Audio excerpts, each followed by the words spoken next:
Anyone who lived through the golden age of anime on TV knows the competition for the crown was intense. On one side, you had the Saiyans from Dragon Ball Z. On the other, the trainers and their Pokemon. But there was a third contender that, for a lot of people, was the real masterpiece. Yu Yu Hakusho. The story starts in the most unlikely way possible. The main character, a delinquent named Yusuke, gets hit by a car and dies in the very first episode, which, at least for me, was a total shock. But the anime goes far beyond that supernatural premise. It gave us one of the most legendary tournament arcs in anime history, the Dark Tournament, and villains that were genuinely terrifying like Toguro and his bizarre over-the-top muscles. Your first anime bodybuilder? You never forget. Unlike the goody two-shoes heroes from other shows, Yusuke played dirty. He cursed, he fought rough, and had that rebellious bad boy attitude that just worked so well back then. It wasn't just about saving the world. It was about attitude, friendship, and a whole lot of punches being thrown. That's why today we're diving back into every part of this anime, every fight, every villain, and every unforgettable moment that marked our childhood. Ready? Let's jump into the recap. We meet Yusuke Urameshi, a 14-year-old delinquent who kicks off the episode in the most radical way possible by dying to save a little boy from being hit by a car. He wakes up as a ghost and tries to talk to the paramedics, but it's like trying to talk to Siri on airplane mode. No one can hear him. Confused, he starts to rewind his day. In a flashback, we see he's the terror of Sarayashiki Junior High. He messes with the class representative, Keiko, by flipping up her skirt and rocks a stylish green school uniform that pisses everyone off. Later, he tries to play the hero, confronting some guys who stole a wallet using his name, but his teacher, Mr. Iwamoto, shows up and, of course, blames Yusuke. At home, his mom drops the classic, "If you don't like it here, you can go live on your own," which only makes his day worse. To blow off some steam, he finds his rival, Kuwabara, and makes short work of him in a fight. Nothing like a good brawl to lift the spirits, right? Later, he spots a little boy playing with a ball in the street. He lectures the kid, makes a few funny faces so he won't be scared, and walks away. But the boy keeps playing, the ball rolls into the street, and bam! A car comes speeding down the road. In the blink of an eye, Yusuke throws himself in front of the car to save the boy and ends up becoming a statistic. That's when he wakes up again, but this time he meets Botan, who introduces herself as a soul reaper, a guide to the afterlife. The most infuriating part? Botan tells him the kid would have survived anyway. Yusuke died for nothing. Well, the driver would have veered to the left. In other words, your death was a complete and utter waste. The spirit world wasn't expecting him, so they offer him a second chance. But Yusuke, thinking no one cares about him, refuses. Botan, ever the clever one, gives him a peek at his own wake, and to his surprise, Keiko is there, sobbing her eyes out. His rival, Kuwabara, is furious that he can't fight him anymore. Even the school principal and his own mother are devastated. Seeing that he wasn't as hated as he thought, Yusuke finally accepts the ordeal to return to life. Botan takes Yusuke to the spirit world to meet the big boss, but instead of some giant monster, they come face to face with a toddler with a pacifier. This is Koenma, the king's son. Yusuke can't help himself and bursts out laughing. Bad idea. Botan elbows him, reminding him that the toddler is the only one who can bring him back. Tell him how honored you are. That's a good one, Botan, but let's be serious, okay? Koenma gives him his mission, to hatch a golden egg. If Yusuke's soul is good, the creature that hatches will help him return to his body. If it's evil, the creature will devour his soul. Simple as that. No pressure. Back in the world of the living, an urgent problem arises. Yusuke's body is about to be cremated. His mother, Atsuko, is too drunk to help, and his attempt to warn Keiko in a dream fails miserably. Plan B, and the most desperate one, is to possess his rival Kuwabara's body for 1 hour. The mission is simple. Find Keiko and deliver the message. In Kuwabara's body, he gets into a few brawls, but finally finds Keiko. To prove it's really him, he resorts to a questionable tactic, copping a feel from behind. She's furious and slaps him across the face, but then she instantly realizes only Yusuke would pull a stupid stunt like that. He explains the situation and asks her to look after his body and stop the funeral. Keiko believes him and rushes to talk to Yusuke's mom. That's when his mother drops the bombshell. Yusuke's heart had already started beating again. The two embrace, overcome with emotion. From the great beyond, Yusuke and Botan watch it all unfold, and suddenly, the golden egg Koenma gave him begins to glow. While Yusuke waits for the egg to hatch, life goes on. Keiko is attacked by a gang from a rival school, but Kuwabara and his friends show up just in time, Avenger style, and save the day with an epic brawl.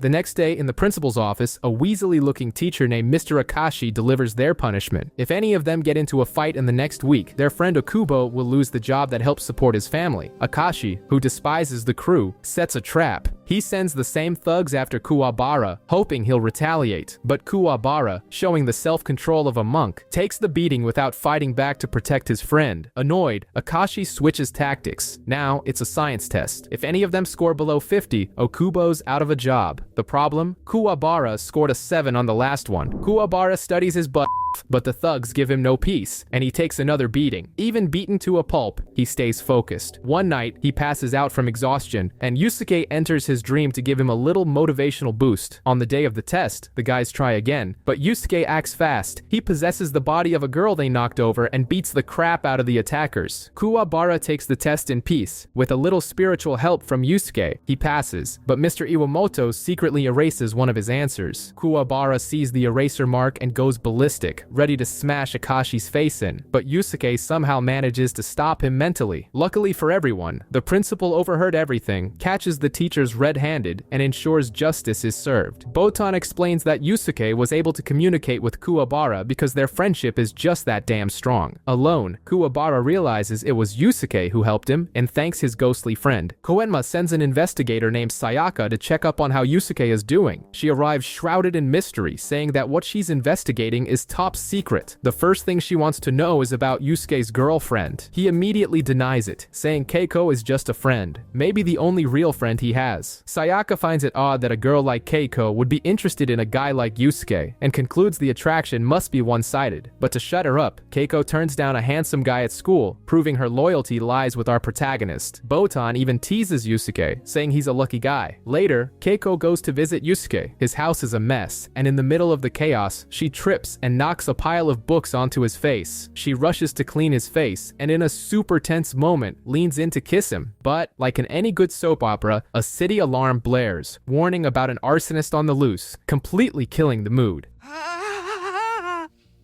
Attention everyone! This is the Neighborhood Watch Committee announcing a general heat advisory for the rest of the afternoon. Keiko gets spooked and leaves. And guess what? Right after she's gone, the arsonist sets Yusuke's house on fire. Yusuke panics. Botan flies off to find Kuwabara, while Keiko, hearing about the fire, rushes back to his house. With his spiritual sensitivity, Kuwabara somehow gets Botan's message, even without seeing or hearing her. Keiko arrives and, without a second thought, runs into the burning house to save Yusuke's body. She gets trapped, and Sayaka tells Yusuke the only way to save her is to throw the spirit beast egg into the fire, which would end his chance of returning to life. Without hesitation, Yusuke throws the egg, which opens a path for Keiko. Kuwabara arrives just in time to help carry the body out. After it's all over, Botan says Yusuke can no longer stay in the human world. He's devastated, but then Koenma shows up with a plot twist. The whole thing was a test. The egg would have actually consumed him because of his negative energy. By sacrificing his chance for Keiko, Yusuke proved he was more than just some delinquent. He passed the test and can still return to life. The crew celebrates. We see Yusuke floating with Botan, complaining that he hates two things: waiting and being rushed, which is all he's been doing. Suddenly, Koenma appears out of nowhere and says they need to hurry up with his resurrection. Here's the deal. To come back to life, Yusuke's soul and body energies need to be aligned, and the window of opportunity is the next day. If he misses it, he'll have to wait 52 years. And there's more. He needs someone who cares about him to donate a bit of life energy with a kiss. To do this, he has to enter the dreams of 3 people and tell them the plan. His mom is out of the question. Kuwabara has a nightmare with the message.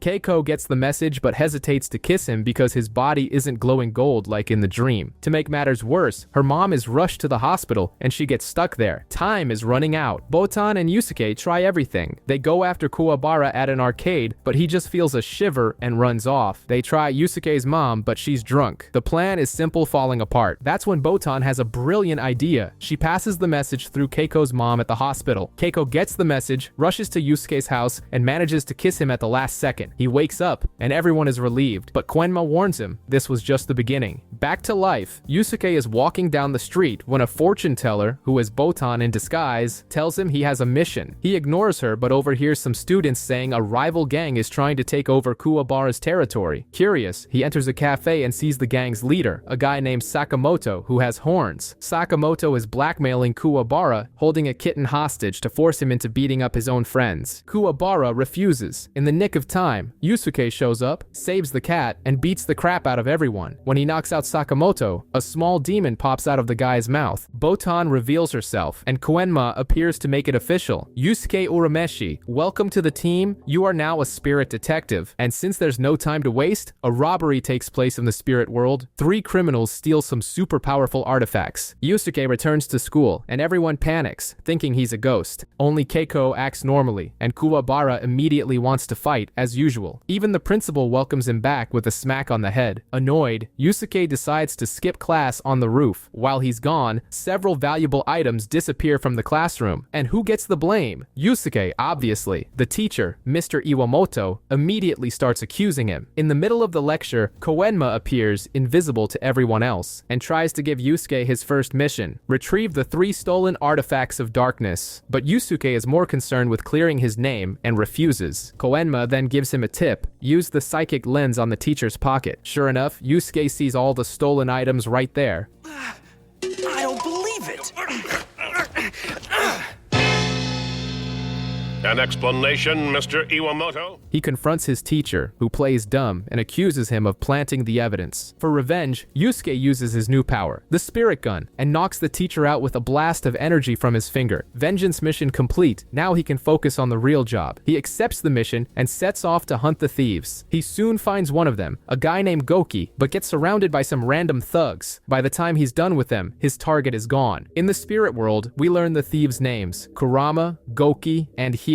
They have 1 week to recover the artifacts before King Enma gets back from vacation and, in a fit of rage, sinks an entire continent. Botan returns to help Yusuke. Yusuke finds the 3 criminals together in a forest. Kurama announces he's bailing on the alliance. Hiei and Kurama take off, leaving Goki to deal with Yusuke. Goki pulls out one of the artifacts, the Orb of Bast, and tries to devour the soul of a child he captured. Yusuke gets furious, kicks the demon, and knocks him down with a punch. He thinks it was an easy win, but Goki gets up, transforms into a giant demonic version of himself, and charges at him with a tree in hand. That's when Yusuke remembers his spirit gun, and remembers he already used his only shot of the day to get revenge on his teacher. Just as the demon is about to strangle him, lights appear in the forest, and a familiar voice calls out. Goki thinks it's the villagers and bolts, leaving Yusuke unconscious. He wakes up in his room and his mom shows up. First, she asks if he's okay, and then slugs him in the head, thinking he got into another fight, and starts crying, worried he's going to die. That's when Botan comes in, and Yusuke finds out she was the one who saved him. Koenma gave her a human form to help with his missions. With Atsukol in the kitchen, the two talk. Botan shows him a new detective item, the Demon Compass, which she used to find Goki. The bad news is, Yusuke only has 1 week to finish the mission. From the spirit world, Koenma yells at the screen, desperate about the consequences if Yusuke fails. Back in the human world, the news reports that 4 children have fallen into a coma. Yusuke figures it out instantly. It's Goki devouring souls. He gets ready to leave, and Botan hands him another item, the concentration ring. Yusuke finds Goki again, who transforms and attacks. Yusuke's punches don't even tickle the demon's tough skin. After taking another beating, Yusuke gets a brilliant idea. He shoves a piece of wood into Goki's mouth, preventing him from closing it. With the target exposed, he fires the spirit gun right down the monster's throat, which explodes. The children's souls are freed, and the Orb of Bast is recovered. It's about time. I was waiting.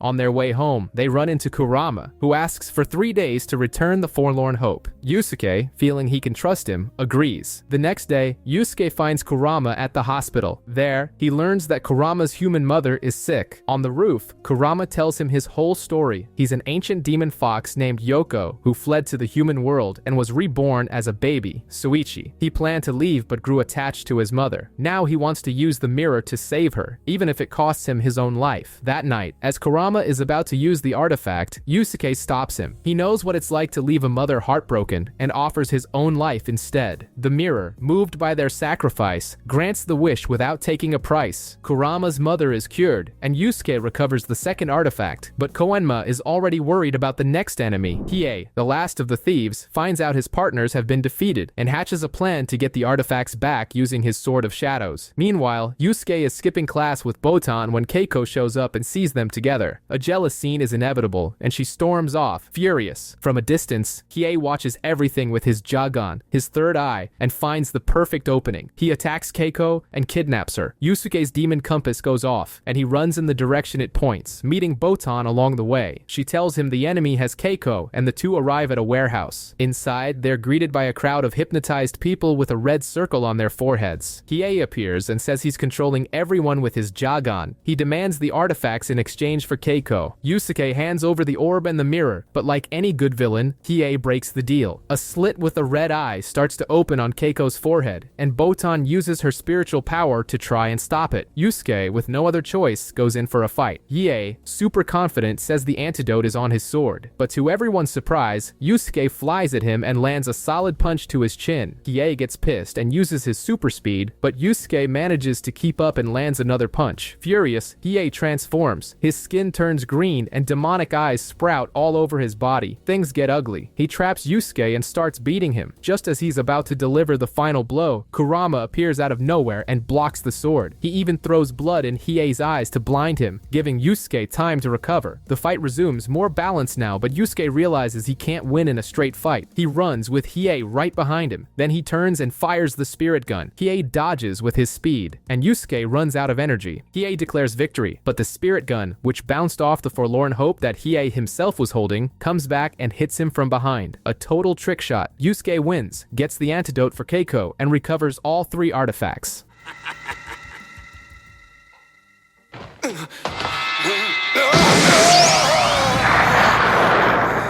Later, Botan reveals that the artifacts were returned damaged, but since the mission was a success, King Enma only gave Koenma a light punishment, a few spankings. Yusuke barely has time to breathe before he's on another mission. Botan shows up with a new job from Koenma. A super powerful martial arts master named Genkai is going to pass her powers on to a worthy heir, but a demon named Rando wants to steal that power for himself. Yusuke's mission is to stop him, and the payment? Tickets to a concert. Yusuke accepts immediately. He arrives at the location and discovers it's not a secret mission, but a huge tournament with hundreds of fighters, including, of course, Kuwabara. The doors open and the legendary master reveals herself. She's a short old woman who can barely be seen in the crowd. Without wasting time, Genkai announces the first stage. Draw a piece of paper from a pot. Only those with enough spiritual power to turn the paper red can advance. Yusuke and Kuwabara pass. Two brutes who failed try to attack the old woman, but she just looks at them and fires a wave of energy that sends them flying. The crowd is floored, and Yusuke and Kuwabara are even more motivated.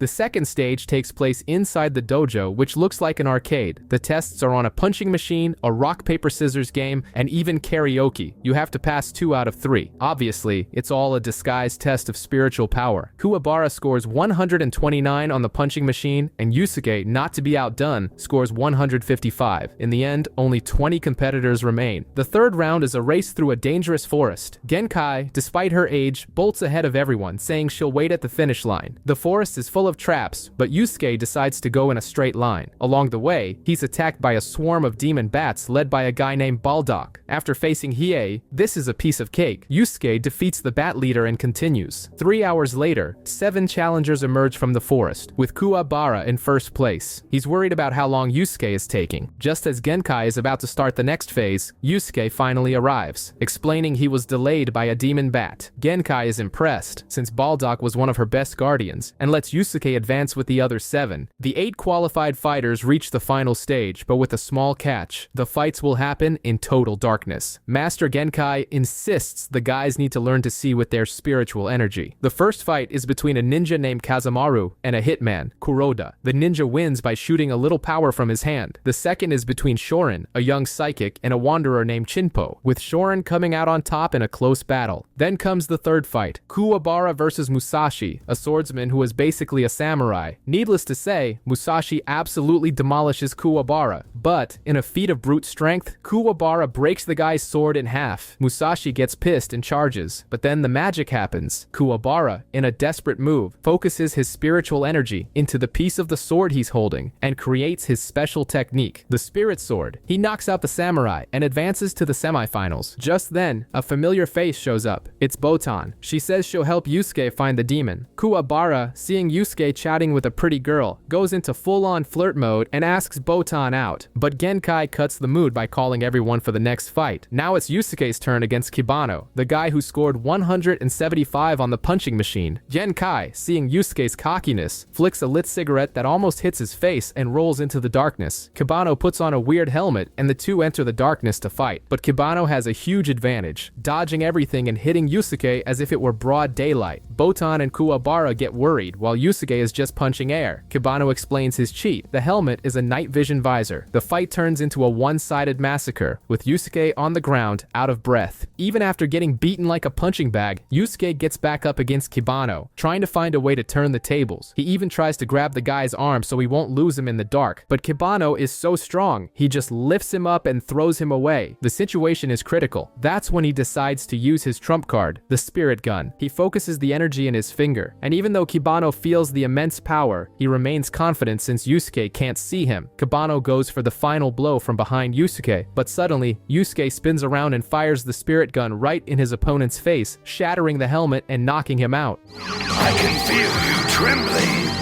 Your body is shaking with fear. Shocked, Kibano asks how he saw him. The answer is genius. When he was thrown, Yusuke secretly stuck that cigarette Genkai flicked onto Kibano's belt, turning him into a perfect target. With that clever trick, Yusuke advances to the semifinals. The semifinals begin in a new setting, a sort of spiritual forest. The first fight is Kazamaru against a completely exhausted Yusuke. The ninja, being super fast, starts the beatdown. Yusuke tries an uppercut, but just misses. Kazamaru realizes he still has a bit of strength left and uses his guided shurikens. Yusuke dodges the frontal assault, but the shurikens follow him and hit him square in the back. With no way out, Yusuke looks at Kuwabara and says, "It's all up to you now," as he charges at Kazamaru in a suicide attack. Kazamaru sees the return to sender tactic and prepares his special move to finish Yusuke off. Suddenly, Yusuke vanishes in front of him. The ninja is shocked and gets hit by his own shurikens, getting defeated. Botan and Kuwabara are left wondering about his instant disappearance. The truth, Yusuke simply tripped and fell into a small pond, causing the shurikens to return to their owner. Talk about protagonist luck. Now, Botan whispers in Yusuke's ear. They're almost certain that Shorin is Rando in disguise. The fight between Kuwabara and Shorin begins, and Kuwabara is super confident since he doesn't sense any energy coming from the kid. Yusuke and Botan also find it strange. The fight barely starts, and Kuwabara already knocks Shorin down with a few punches. It looked like it was going to be a piece of cake. Out of nowhere, Shorin unleashes a secret attack, throwing fireballs at Kuwabara, who draws his spirit sword and bats them all back, burning his opponent. Kuwabara is ready for the final blow, but Shorin mutters some strange words and activates his weirdest technique, the shrinking invocation. In seconds, Kuwabara shrinks down to the size of an ant. A caterpillar now looks like an elephant to him. Genkai warns that this spell is centuries old, which confirms it for Yusuke. Shorin is the demon Rando. Shorin, in an act of pure sadism, starts crushing the tiny Kuwabara with his fists, breaking all his bones.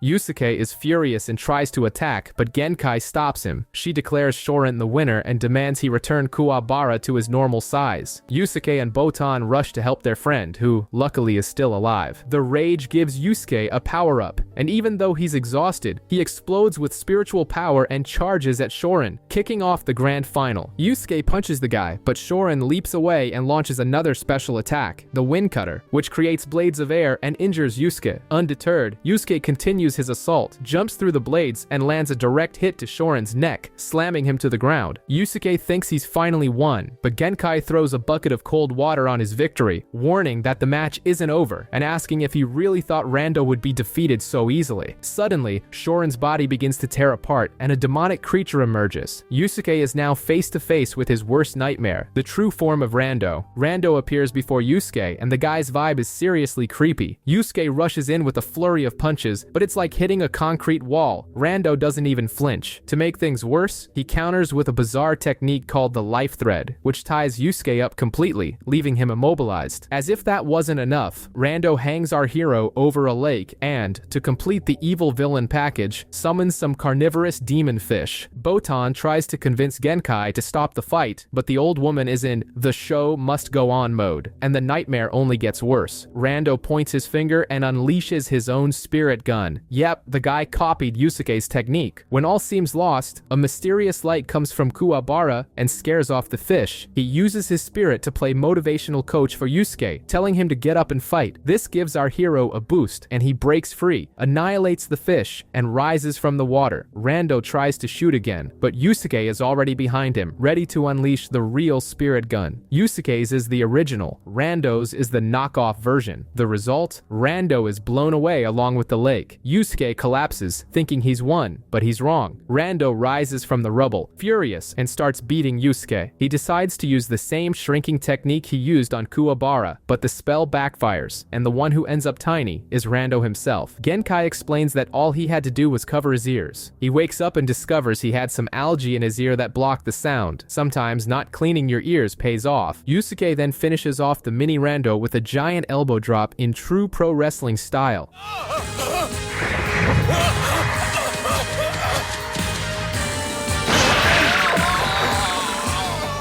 A month has passed, and Yusuke returns from his intense training with Genkai, ready to relax. He meets up with Keiko, and the two share a sweet moment with ice cream and a movie date invitation. But the peace doesn't last long. Yusuke's spider sense starts tingling. He feels something bad is about to happen, and makes up a lame excuse to Keiko, running off with Kuwabara. Sure enough, a gang of delinquents attacks. Yusuke doesn't even break a sweat, and debuts his new technique, the Spirit Shotgun, a machine gun of spiritual energy that disintegrates the guys and leaves even Kuwabara speechless. When some random goon tries a sneak attack, Botan appears out of nowhere and knocks him out, much to the delight of Kuwabara, her #1 fan. Botan explains the situation. The Saint Beasts want to move into the human world and are causing chaos with mind-controlling insects. Their boss, Suzaku, is controlling everything with a magic flute. The mission is simple: invade their castle and crash their party. The problem is, Kuwabara overheard the whole conversation and, since they're best friends now, decides he's going too. Without a second thought, he jumps into a secret tunnel leading to the castle. Yusuke grabs a communicator from Botan and jumps in after him, but only mid-fall does he remember a terrible detail. He stood Keiko up at the movies. Arriving at the castle, the duo comes face to face with hundreds of zombies and takes a beating. But they're saved by none other than Kurama and Hiei, sent by Koenma to help. The quartet enters the castle and is greeted by a flying eyeball monster, which pulls a lever and makes the ceiling start to descend. Now the four are trapped in a deadly predicament, like a scene out of Indiana Jones. The gang is trapped with the ceiling about to turn them into pancakes, while an eyeball monster watches from the sidelines. Yusuke, acting as the brains of the operation, tells Hiei to use his super speed to disable the lever. Kuwabara, of course, gets all jealous. Hiei rushes over, but the eyeball monster tries to play dirty, offering him power and the human world on a silver platter if he betrays the team. It also reveals that the lever is a trap. Hiei pretends to fall for the creature's spiel just to figure out the trick. In the blink of an eye, he slices the monster with his sword and pushes the lever up, saving everyone. A true master of deception. They move on and Botan's communicator goes off, startling Kuwabara. She informs them that the insect invasion is under control and tells them to press forward. The quartet enters a dark room and comes face to face with Genbu, one of the Saint Beasts. The guy is literally made of stone and promises to turn them to dust. Kurama, ever the gentleman, offers to fight alone, but Genbu has a trick up his sleeve. He can hide in the floor and attack from behind, catching Kurama by surprise. But Kurama is no pushover. He pulls a rose from his hair that turns into his famous rose whip and slices Genbu into 1,000 pieces. End of story? Not a chance. The stones reassemble and Genbu is whole again, now with a new attack, a storm of rocks that injures Kurama. In the middle of the chaos, Kurama notices a strange rock and grabs it, even while taking a heavy beating. When Genbu tries to reform for the final blow, his body glitches out. Kurama reveals the secret. He snatched the monster's energy core. He tosses the stone into the air and destroys it with his whip. Genbu turns to dust.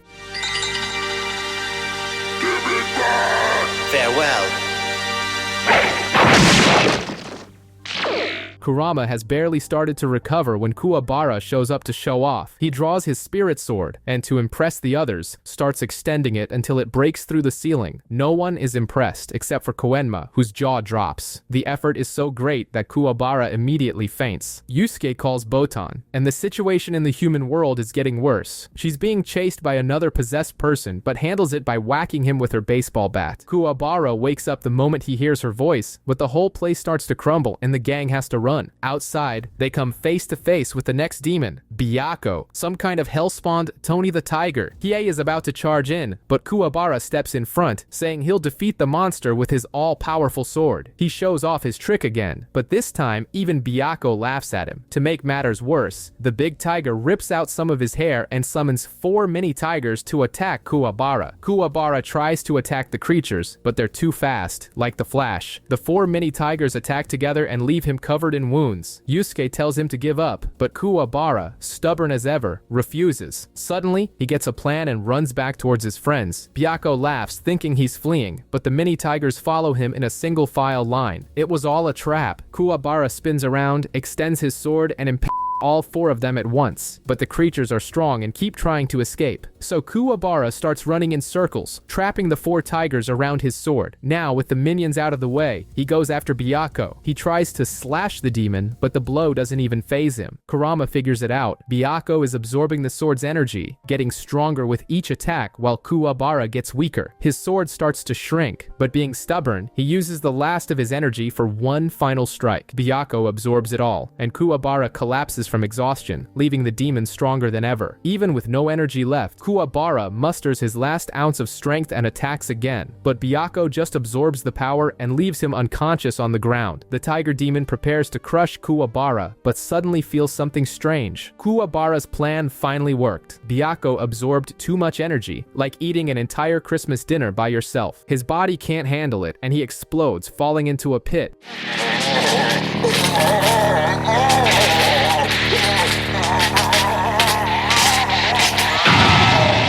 Two demons down. Yusuke calls Botan again, but Kuwabara miraculously recovers just in time to ask her out. Things in the human world have gotten worse. More people have been possessed. Yusuke needs to defeat Suzaku, the master of the flute, as quickly as possible. The gang arrives at the next challenge, a lava valley with a path of floating stones. It's literally a high-stakes game of the floor is lava. Kuwabara throws a piece of his shirt into the lava and the fabric burns up before it even touches the surface. And who shows up again? Byakko. The beast survived the fall and is ready for another round. Yusuke tries to attack, but Kuwabara stops him. "This fight is mine," he says. Bravely, he jumps to face Byakko, but the stone he lands on crumbles, and he nearly becomes barbecue. Byakko now has a new trick, a fireball that disintegrates everything it touches. Kurama yells for Kuwabara to dodge, and he obeys. Every fireball he dodges destroys one of the stones, until only 2 are left, his and Byakko's. Yusuke yells for him to retreat, since his short-range sword is useless, but Kuwabara insists. He risks it all, leaping toward Byakko for a frontal assault, but his jump falls short and he starts to fall into the lava. But then he reveals a new weapon. His sword turns into a pole vault. He propels himself upward, lands a powerful punch on Byakko's chin, and sends the demon into the lava. The problem is, the punch was so strong that he loses his balance and falls in 2. For a second, everyone thinks he sacrificed himself, but then they hear his cry. He's hanging from the edge of the stone, calling for help. Mission accomplished.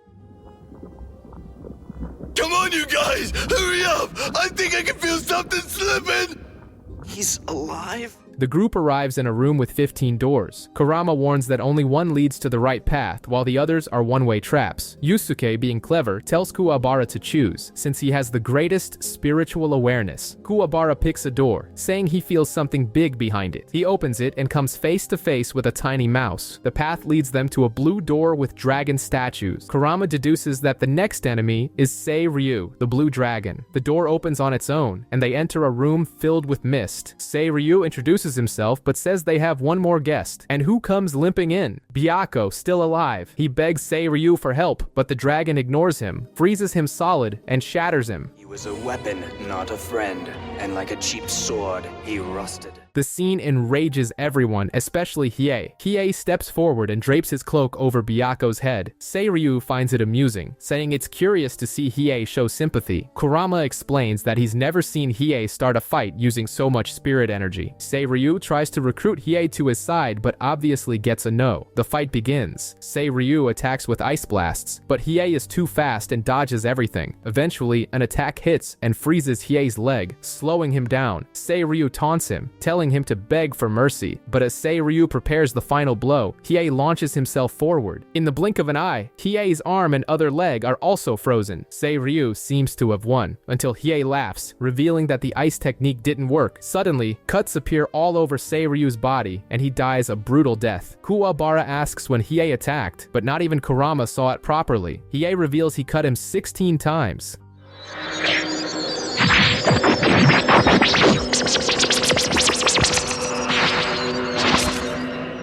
Yusuke admits he'd be screwed if Hiei ever used that against him. Kurama explains that Hiei is changing and starting to grow fond of them. Meanwhile, Suzaku, the leader, discovers one of Yusuke's weaknesses. He plays his flute and directs the possessed humans to attack Keiko. She is cornered by her possessed teacher and others. Back in the castle, Kuwabara senses that something bad is happening, and Yusuke grows worried about Keiko. Meanwhile, in the human world, Keiko is living her own zombie movie, being chased by a crowd possessed by mind-controlling insects. Just as she's cornered, Botan appears out of nowhere and saves her. Botan pulls out her communicator and calls Yusuke to tell him about Suzaku's plan, but the call is cut short by more possessed people. Back at the castle, Yusuke and his crew come face to face with hundreds of zombies. Hiei has a brilliant idea. He, Kuwabara, and Kurama team up to form a makeshift human bridge so Yusuke can jump to the entrance of the boss room. The plan works, and Yusuke heads off for a one-on-one against Suzaku, while the trio stays behind to handle the crowd. Yusuke confronts Suzaku, who is casually playing his evil flute. To make matters worse, a large screen shows Keiko and Botan in trouble. This infuriates Yusuke, and he charges in with a flurry of punches, but Suzaku blocks everything with one hand, without even stopping his music. Yusuke decides to go all out and unleashes a devastating spirit gun, but Suzaku deflects the blast as if it were nothing, destroying part of the scenery. Yusuke is shocked by his power. Then, Suzaku goes on the offensive, summoning lightning power and charging at him. Yusuke dodges, but the force of the blow electrocutes him and throws him to the ground. But for once, Yusuke stops being so stubborn. He slips off his shoes and puts them on his hands to shield himself from the electric shock. It's just a distraction. He uses the opening to land a solid punch on Suzaku. Meanwhile, Keiko and Botan use a fire extinguisher to defend themselves, but they end up surrounded. Botan gets grabbed, but her new best friend swoops in with a soap opera-worthy paw save. Yusuke's punch knocks Suzaku down, but he gets up without a scratch. Yusuke charges in again and manages to land another blow, sending the flute flying. He rushes for the object, but Suzaku is faster, grabs the flute back, and is now visibly furious. Meanwhile, Botan and Keiko continue their marathon escape, and the rest of the gang is still fighting an endless army of zombies. Kuwabara even tries to act like an athlete and jump to the entrance where Yusuke went, but only manages to slam his face into the wall. Luckily for him, Hiei and Kurama inform him that the path is now clear. Back in the main fight, Suzaku resorts to a new technique, like a shadow clone jutsu, and splits into 7 versions of himself. All the clones fly up and attack with lightning arrows.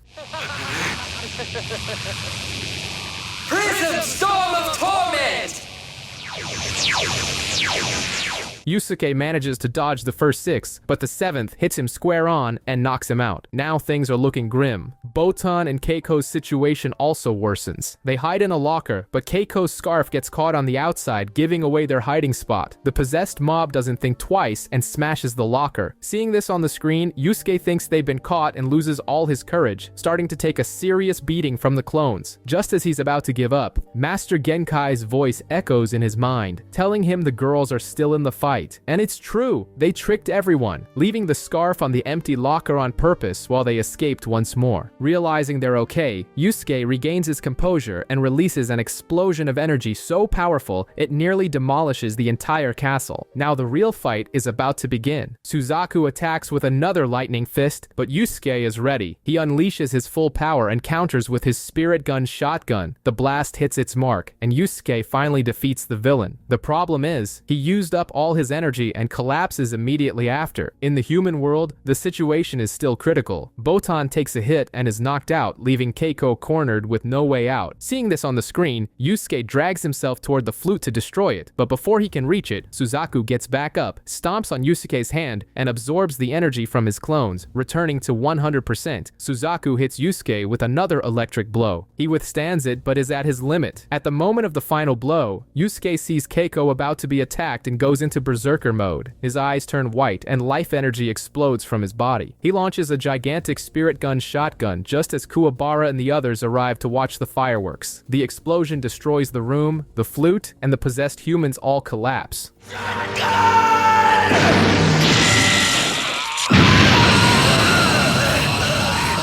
However, Yusuke is completely drained, and his heart begins to stop. In an act of pure bromance, Kuwabara decides to share his own energy to save his friend. 3 days later, Yusuke wakes up in Kuwabara's room. He asks about Keiko and Botan, and his friends put on funeral faces, just to mess with him. The two girls enter the room, angry that he got out of bed. Later, our protagonist apologizes to Keiko, who, instead of slapping him, just makes him promise to tell her the next time he has a case. Yusuke is back to his old life of skipping class.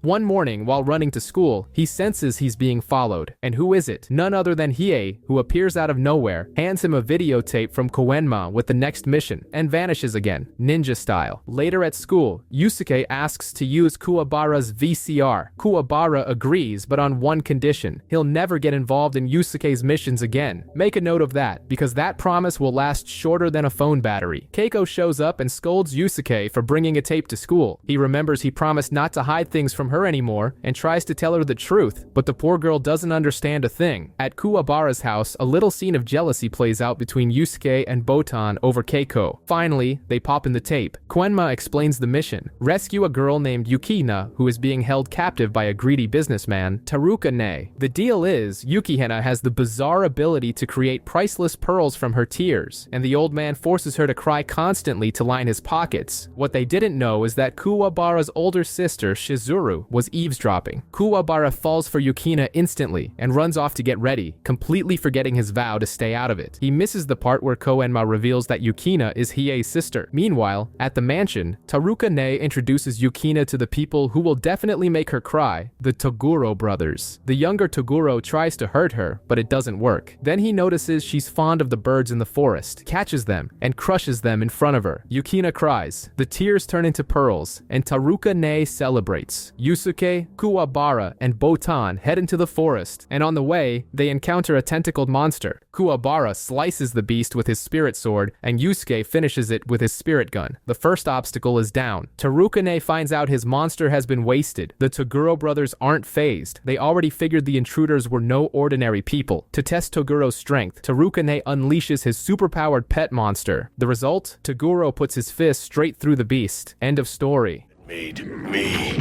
kill!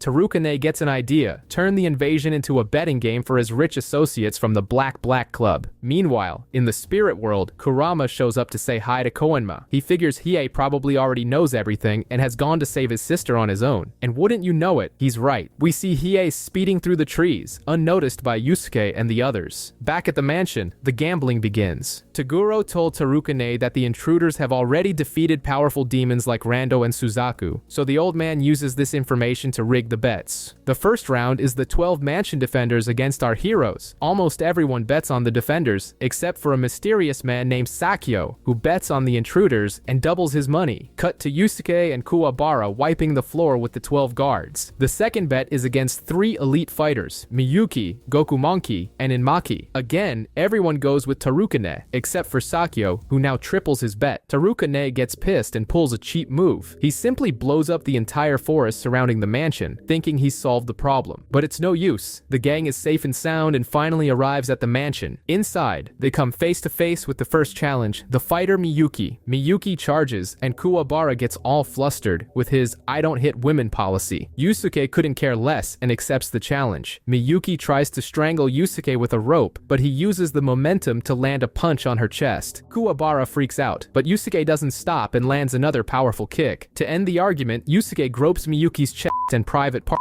revealing that she is a trans woman. Kuwabara is confused and tries to check for himself, but gets a smack from Botan for being such a pervert. They move on, but suddenly the next challenge appears. In Maki, a guy with camouflage abilities who looks like Wolverine and slashes Yusuke's back with his claws. Since they can't see the enemy, they come up with a master plan. Yusuke pretends to flee to a corner. Kuwabara gives the signal, and he fires his spirit shotgun, knocking out Inmaki in the ambush. Immediately after, the third fighter, Goku Monkey, grabs Botan and uses her as a human shield. But Botan is no damsel in distress. She frees herself, and a double flying kick from Yusuke and Kuwabara sends the monster flying.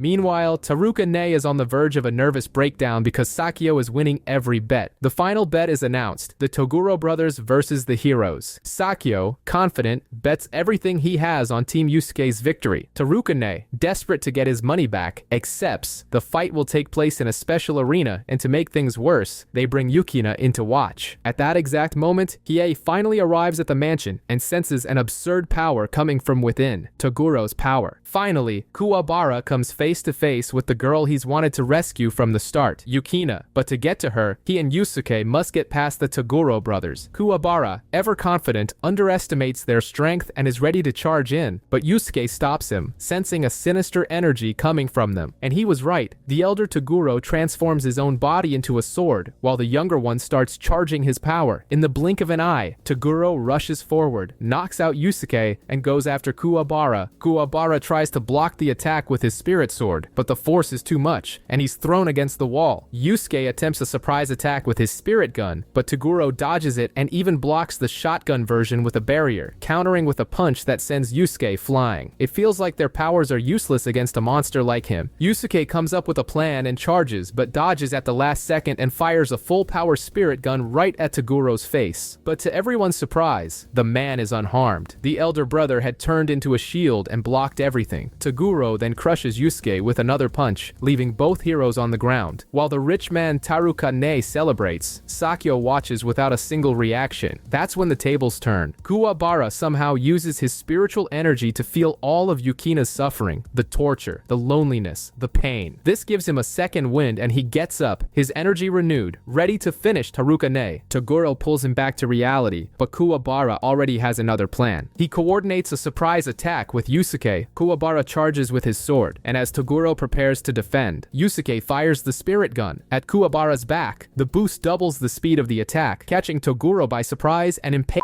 him with the spirit sword. Here it comes!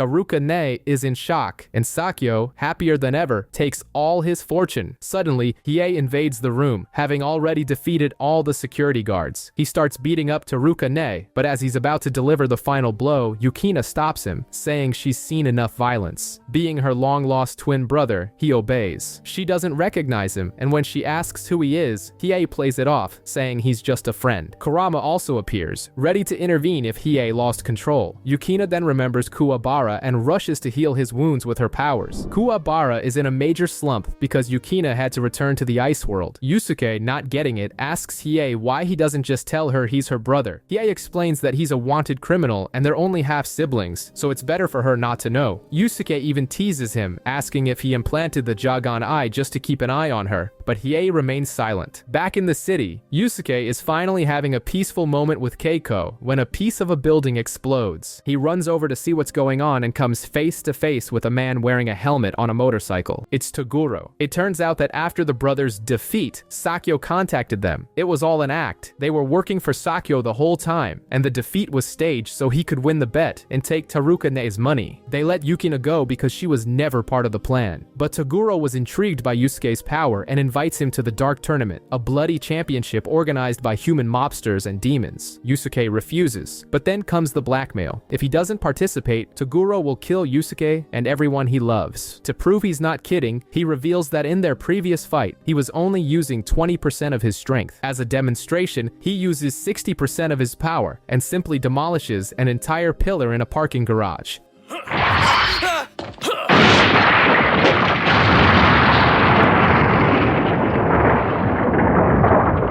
Needless to say, Yusuke is convinced on the spot. He gathers Kuwabara, Hiei, and Kurama to form his team. For the next 2 months, Yusuke will train with Genkai, while the rest of the team trains together. On the day they're set to leave for the tournament, the trio is already waiting at the port, but there's no sign of Yusuke. He arrives at the last second, bringing the 5th team member with him, a short person with their face completely covered by a white cloth. No one has any idea who it is, but Yusuke guarantees this mysterious fighter will be a key part of the team. As soon as they board, Yusuke passes out from exhaustion, while the rest of the team keeps an eye on the other competitors. The ship's captain then announces a little surprise. The ship itself is a preliminary round, and only one team from it will make it to the actual tournament. A ring emerges in the middle of the deck, and the captain orders each team to send one fighter for a battle royale. Whoever wins qualifies their team. Kuwabara and Hiei start arguing over who will go, but the masked fighter simply walks silently to the center. The monsters think it'll be an easy win, but as soon as the fight starts, the masked figure uses a technique similar to Yusuke's and defeats all the demons in an instant. Everyone is shocked, and the team finally understands why Yusuke chose that person.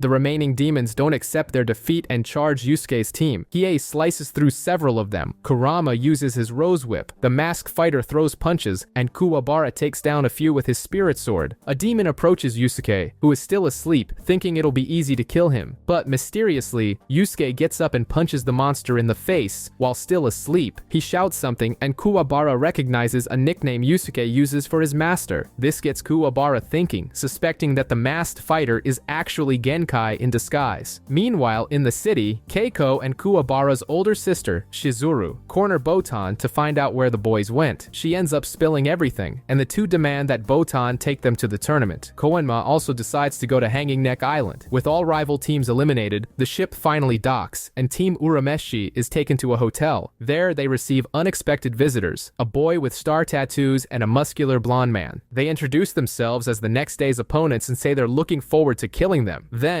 they simply leave, leaving Team Urameshi tense and confused. Botan, Keiko, and Shizuru arrive at the tournament venue to watch Yusuke's team face their first opponents, Team Rokuyu Kai. Koenma is also in the area and decides to show off in adult form, just to impress everyone and stop being called a baby. Everyone takes their seats, and the kid in the colorful outfit the team met last night, Rinku, steps into the ring for the first round. Since Yusuke still seems to be out cold, Kuwabara takes charge. The fight begins, and Rinku displays incredible speed, running in flashes around Kuwabara, but it seems our pompadoured hero's training paid off, as he can easily track the boy's movements. He lands a few heavy blows, and it looks like Rinku is done for, but the kid just smirks, gets up, and says he was just playing around. Then he reveals his secret weapon, 8 yo-yos, 4 in each hand. He launches them all at Kuwabara, who pulls out his new, upgraded weapon, dual spirit swords, but they're no match for them. The yo-yo strings bend and swerve around the swords, hitting Kuwabara square on with pure spirit energy. Kuwabara is thrown back but gets right back up. Rinku attacks again, and Kuwabara's defenses are useless against the boy's deadly toys. Kuwabara starts to get pissed, and Rinku launches an attack along the ground. He tries to rip up the ring's tiles to defend himself, but the yo-yos cut right through them and hit him again. Kuwabara is taking a historic beating, and Rinku decides to change tactics. He throws the yo-yos, but this time, they wrap around Kuwabara's arms and legs. With his serpent yo-yo attack, he flings Kuwabara into the air and smashes him face first into the ring. After that, he lifts him high up again. From that height, it's highly unlikely Kuwabara will survive the fall. Rinku lets go of Kuwabara, ready to deliver the final blow. In a last desperate effort, Kuwabara fires his spirit sword from his hand, using it as a cushion to stop his fall. This changes his trajectory, and now he's heading straight for Rinku, ready to knock the kid out. In response, Rinku launches his yo-yos again, but Kuwabara still has a trick up his sleeve. He manages to maneuver his sword, which wraps around the yo-yo strings and hits Rinku right in the chest. The yo-yos also hit him, and both fighters are thrown out of the ring. We're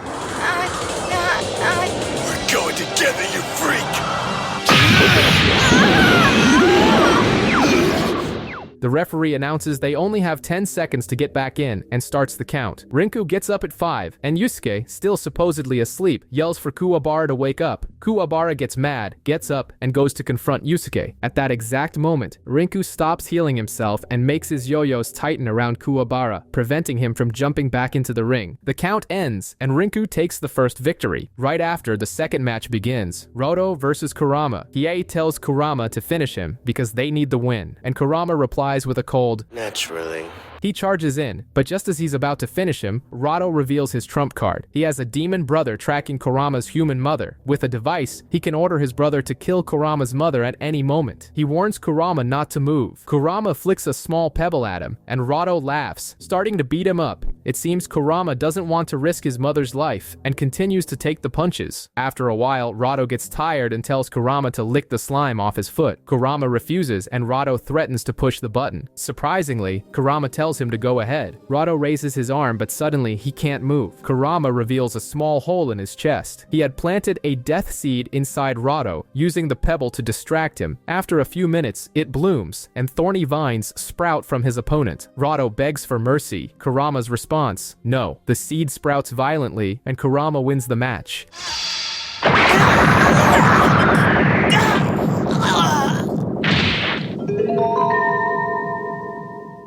Kodo calls the next fighters, and the leader of Rokuyukai, Ziru, surprises everyone by entering the ring. Hiei volunteers to fight for the team. The two trade taunts before the fight. As soon as it starts, Ziru tries to intimidate Hiei by releasing an insane amount of energy. Hiei just laughs and starts dodging the guy's fireball attacks. Part of the stands is destroyed, taking a chunk of the audience with it. Ziru then begins to absorb the flames into his own body, further boosting his abilities. With a leap, he pierces Hiei's torso with his arm, setting it on fire. With Hiei still in the air, he launches a giant heat ball that hits him head on. Everyone thinks Hiei has been turned to ash, but Hiei is alive. He gets up, still smoldering, and prepares for his ultimate technique, the Dragon of the Darkness Flame. Kurama and Koenma are shocked that he's actually going to attempt the technique, as it's extremely dangerous and he's never used it before. Everyone watches in horror as Hiei unleashes the dragon. Ziru finally shows fear as the attack reaches him and completely engulfs him, sending him to oblivion. All that's left is the burnt silhouette of Ziru's body on the ground. Afterward, Kuwabara is afraid of what Hiei could do with that power. Dragon!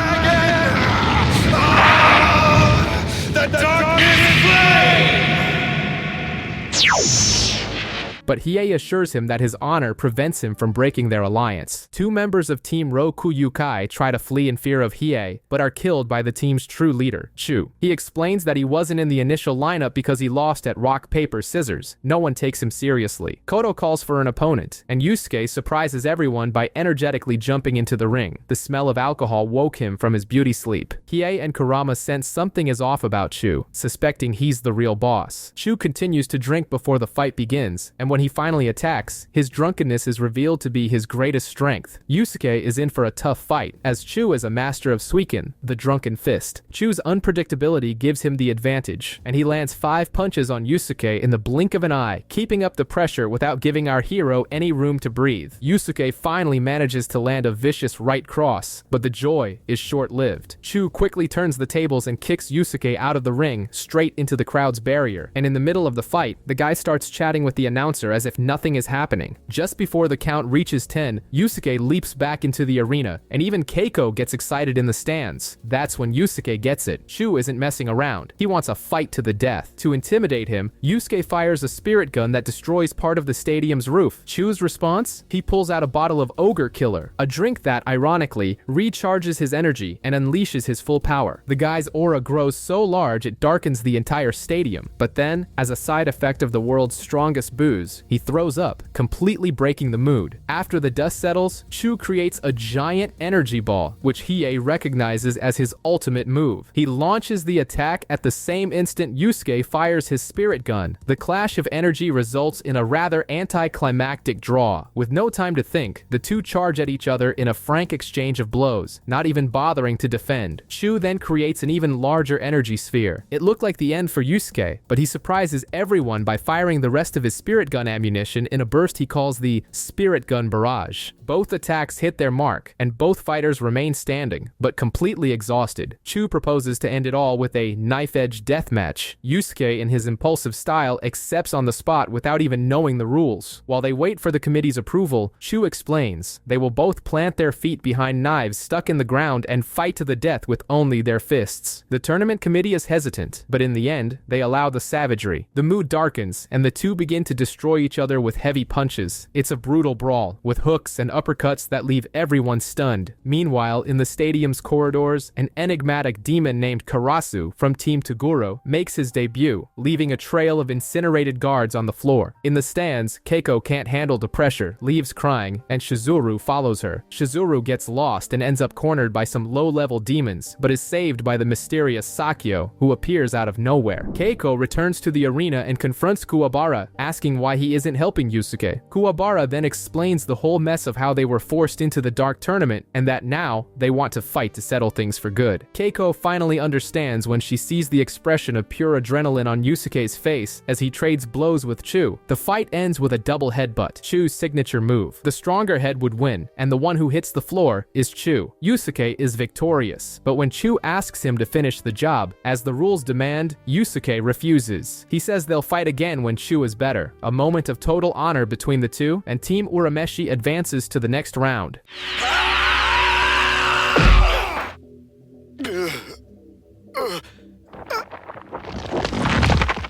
With the first round in the bag, Team Urameshi gets a day off to see who their next opponents will be. Yusuke is chilling in the forest when a fighter named Rugby shows up, demanding to see his spirit gun. For some reason, Yusuke dodges the request and refuses to show it. Then, Rugby's boss, a guy named Topaz, arrives and scolds his subordinate for attacking Yusuke because that was his job. Rugby refuses to back down, so Topaz settles the matter by throwing an axe into his back, just like that. Topaz warns Yusuke that he looks forward to killing him in a future round and leaves. Kuwabara appears and asks why Yusuke didn't use his spirit gun, and that's when the bombshell drops. Yusuke reveals he can't. He's so exhausted he doesn't have the energy to fire a single shot. Kuwabara is horrified. Meanwhile, Hiei is on a beach, training alone. With his right arm practically useless, he's trying to manage his sword with his left hand. In the arena, Team Ichigaki massacres their opponents, securing their spot in the next phase, all under the watchful eye of Kurama. Next up is Team Toguro, but only the younger Toguro steps into the ring. Their opponents are the Spirit Warriors, led by none other than Topaz. Toguro asks if he can fight them all by himself. The guys laugh, but he doesn't crack a smile. Toguro says he wants to fight them all at once. They charge head-on and are completely annihilated by a Toguro using only 45% of his power. Yusuke and Kuwabara return to the hotel and discover that, due to the odd number of teams, they'll have to go through 4 rounds to reach the final. Yusuke curses his luck, and the masked fighter finally speaks. Kuwabara is shocked, as the female voice he hears is definitely not old Genkai's. To make matters worse, Yusuke looks at the bracket and sees that his next opponent is the sinister Team Ichigaki. But wait a minute, where are Kurama and Hiei? They're nowhere to be found. The cunning Dr. Ichigaki suggests a 3-on-3 match, since his fighters haven't shown up either. Yusuke accepts, and the trio step into the ring. Meanwhile, Kurama and Hiei are in the middle of the woods, ambushed by 2 strange guys, one who looks like a panther and the other a snake. The snake guy is dealt with quickly, but the other one summons a giant robot, like some evil transformer built by the doctor himself, to take care of them both. Back in the arena, Yusuke and Kuwabara are taking a serious beating. The members of Team Ichigaki attack as a pack, using devastating blows. The masked fighter lands a few good hits, but it's not enough to turn the tide. Dr. Ichigaki stands there laughing and calculating their chances of victory at nearly 100%. It's like hitting the lottery, but in reverse. In the forest, Hiei and Kurama are dodging the robot's spiked arms. Hiei tries to use his sword, but it barely even scratches it. When he gets cornered, Kurama saves the day by making the robot smash its own claws together. To finish it off, he uses his rose whip to slice through the robot's vital circuits, explaining to the panther guy that not feeling pain is a huge disadvantage, because you don't know when your weak points secrets are exposed. Back in the ring, Kuwabara recognizes his opponents from the nightmare he had the night before. It turns out they were students of a master who fell ill. Dr. Ichigaki appeared, promising a cure, but in reality, he turned the men into his guinea pigs and killer puppets. Now they're just mindless drones. The brawl continues, but Kuwabara refuses to fight, wanting to save the guys who are acting like zombies. The masked fighter ends up taking a hit for Yusuke, who was busy yelling at Kuwabara, and is sent flying, seemingly knocked out. Now it's just Yusuke and Kuwabara, and they're losing badly. Still, Kuwabara insists on not fighting, trying to understand what's happening. When he's completely vulnerable, who shows up to save the day? The masked fighter again. The blow shatters the mask and reveals a young woman with pink hair. Everyone is shocked, thinking it was Genkai. She chews them both out and tells them the rest of the story. It was Ichigaki himself who poisoned their master. With this revelation, Yusuke and Kuwabara go after the doctor, but his controlled fighters stop them. Suddenly, Kurama and Hiei arrive in style, riding on the destroyed robot and bringing the other two members of Team Ichigaki with them. However, they can't join the fight because of the 3-on-3 rule. Kuwabara tries to reason with his opponents, but he just gets beaten so badly he's thrown out of the ring. The pink-haired girl notices something. The opponent's blows are intentionally missing his vital points. It's an internal struggle. With Kuwabara out of commission, Yusuke gets the message. They're not screaming, "Kill them," but "Kill us." With no other choice, he prepares to fire off a massive spirit gun, ready to end it all. Just as Yusuke is about to fire, the masked fighter stops him and says, "Leave this to me." She begins a strange chant, paralyzes the warriors, and plunges a finger into each of their hearts. They fall to the ground, apparently dead. Yusuke and Kuwabara are in shock.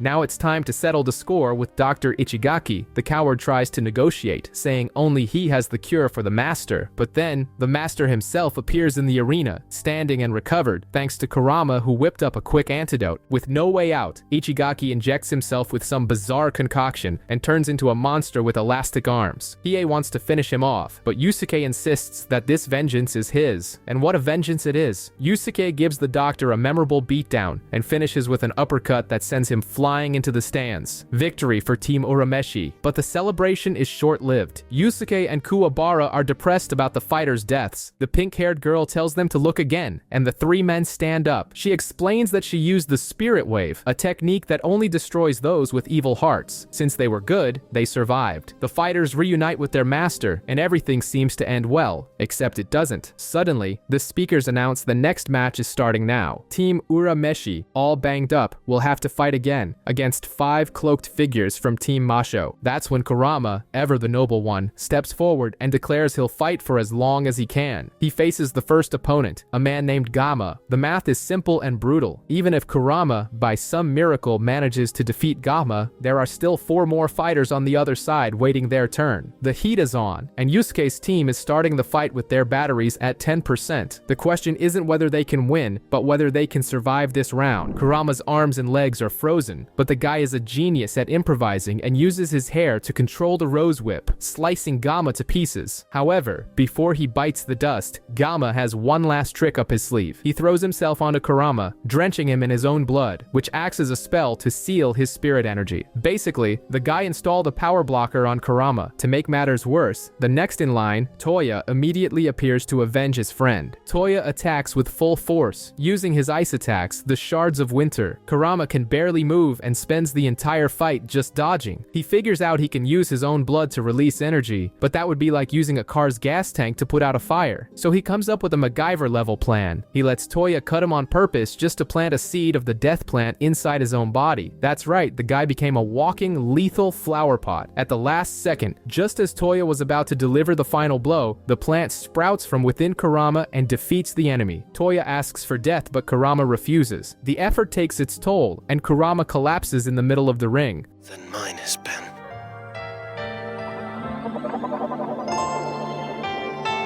Kurama! Yusuke wants to step in, but the committee, which is more crooked than a politician's smile, says no. Since Kurama is still on his feet, even if unconscious, he has to fight. The next opponent, Bakken, a giant brute, steps into the arena and starts using Kurama as a punching bag. Calling it a cheap shot would be an understatement. Risho, another member of the team, is forced to intervene, warning, Lay him outside of the ring, and if you had landed that punch, you would have died as well.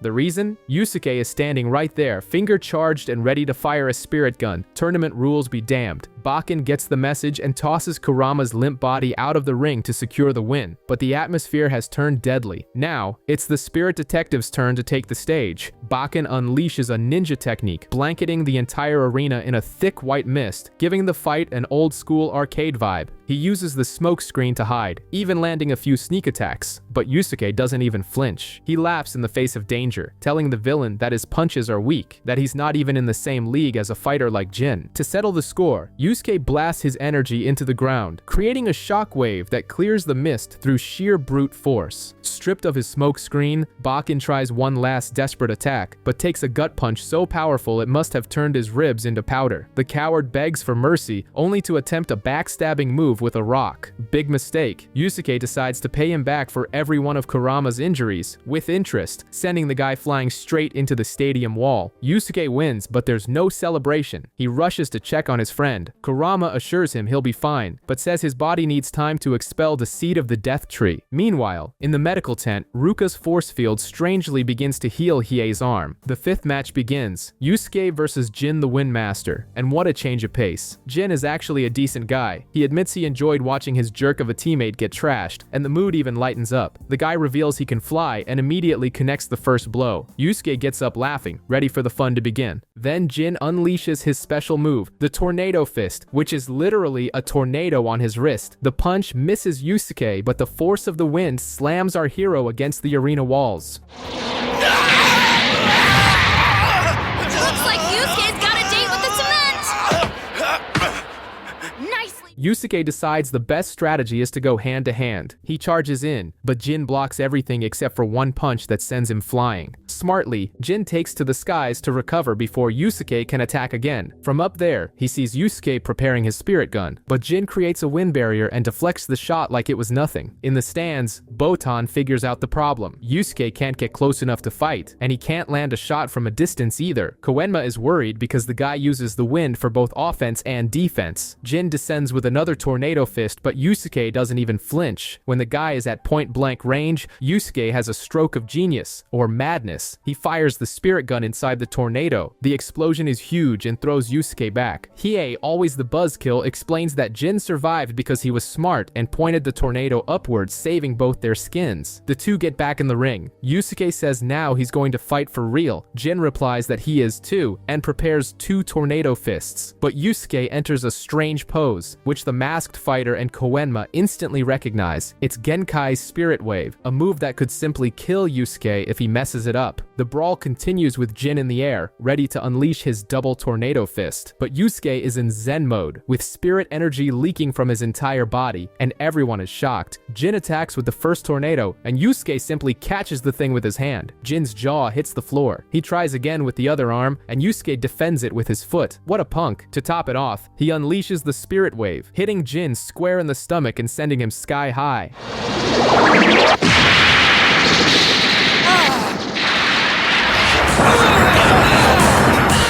The masked fighter explains that the spirit wave uses the body's entire energy, giving it a wider range, but the spirit gun is still stronger because it concentrates everything into a single point. Up in the stands, Jin's body comes crashing down and splatters exactly where Keiko and Shizuru were standing just seconds before. Lucky they have good reflexes. Koto starts the count and Yusuke is declared the winner, except he's not. The organizers, clearly on the take, announce the fight was a draw because the count took too long. The crowd is like, what? But then they start start enjoying the chaos. When all seems lost, who appears to save the day? Kuwabara, all banged up but with the heart of a shonen hero. He says he can still fight. Meanwhile, outside, Shizuru finds Yukina, the Ice Maiden who's looking for a way in to cheer for Yusuke and Kuwabara. She also mentions she's looking for her long-lost brother, if only she knew. Botan arrives and gets nervous about Yukina discovering that Hiei is said brother. They see on a TV that Kuwabara is going to fight Risho, the opposing team's leader. And speaking of Risho,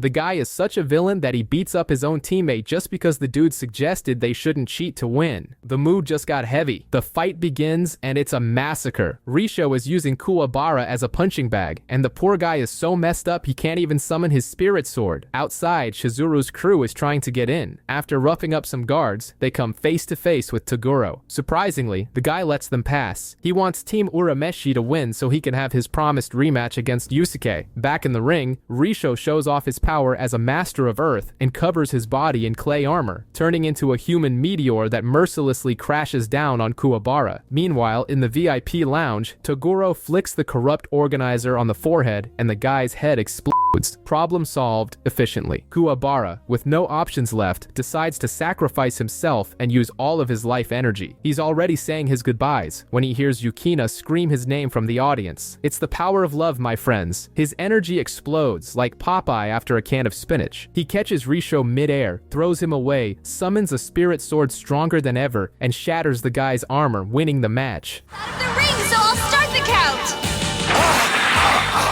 Get out of my ring!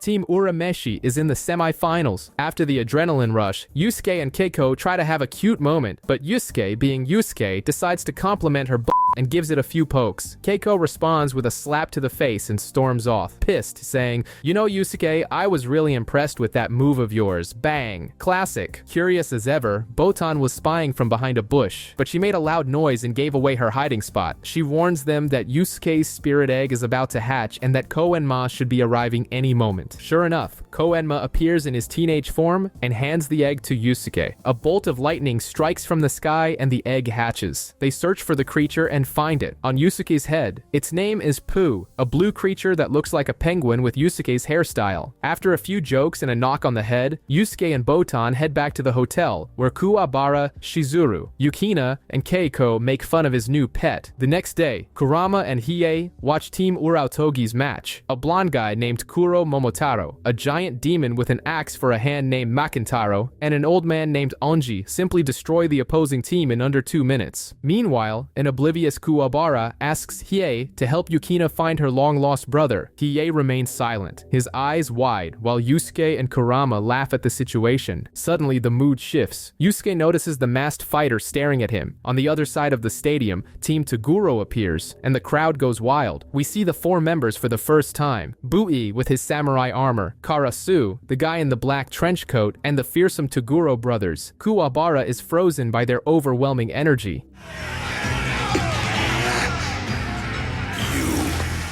And me. A fight to the death. The masked fighter then provokes Yusuke, saying that if he's the leader, he should be able to beat Toguro alone. Yusuke gets pissed off and the two head to the forest to settle things. There, the fighter's identity is revealed. It's Genkai. She tells Yusuke to use his full-power spirit gun on a rock, and he feels pretty proud of himself for destroying it. But then, Genkai shows him what real power is. She transforms into her younger self and unleashes a spirit gun that not only pulverizes a gigantic boulder, but also carves a path of destruction through the forest before shooting into the sky. Yusuke is left speechless. Genkai warns him. His goal in the tournament is to discover his true potential. Genkai drops the bombshell. Yusuke's final test is to kill her. The kid, of course, is in shock. He finds his master in a cave and tells her he can't do it. Genkai then reveals that this was the first part of the test. She would never give her power to someone who would kill her without a second thought. Her true power comes from the Spirit Wave Orb, a glowing ball of energy. The real test is for Yusuke to absorb this orb, even if it might kill him. He accepts accepts the challenge. Genkai inserts the orb into him. At first, nothing happens, but soon the pain is so intense that he passes out. Meanwhile, in the ring, the semifinals begin. Team Urameshi enters the arena, but with two key members missing, Yusuke and Genkai. They are set to face Team Uraotogi. Hiei and Shishi agree to decide the matches with a roll of the dice. The first battle is Hiei versus Makintaro. The fight barely starts, and Hiei immediately shows what he's made of. Makintaro challenges him, and in the blink of an eye, Hiei appears holding the demon's severed arm. Makintaro, stunned, attacks with his axe fist, but only hits an afterimage. The real Hiei is already on his head and finishes him with a sword strike. A brutal and incredibly swift victory. The scene cuts to Genkai, watching Yusuke writhe in pain during his test. Yusuke is still in the middle of the Spirit Wave Orb absorption test. Things are looking so bad that Genkai herself thinks she might have overdone it and tries to take the orb back, but Yusuke, stubborn as ever, stops her and insists on finishing what he started, showing ironclad determination.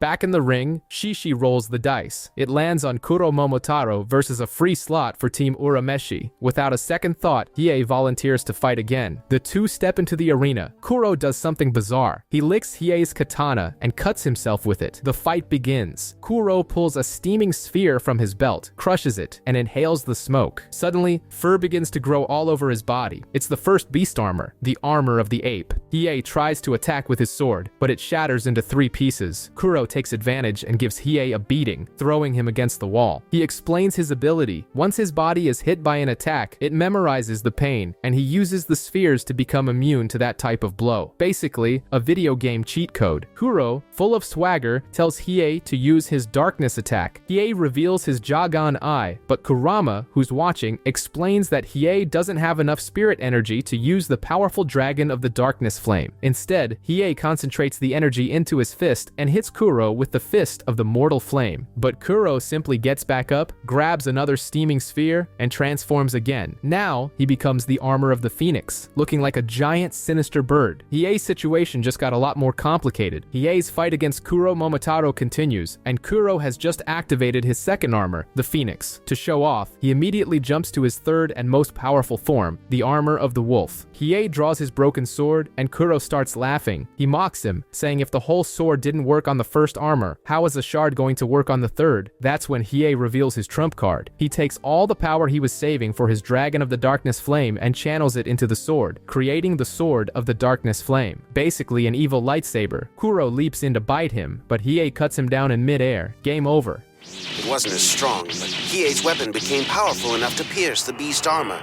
Kuro was dead even before his teeth sank in. Ingenious.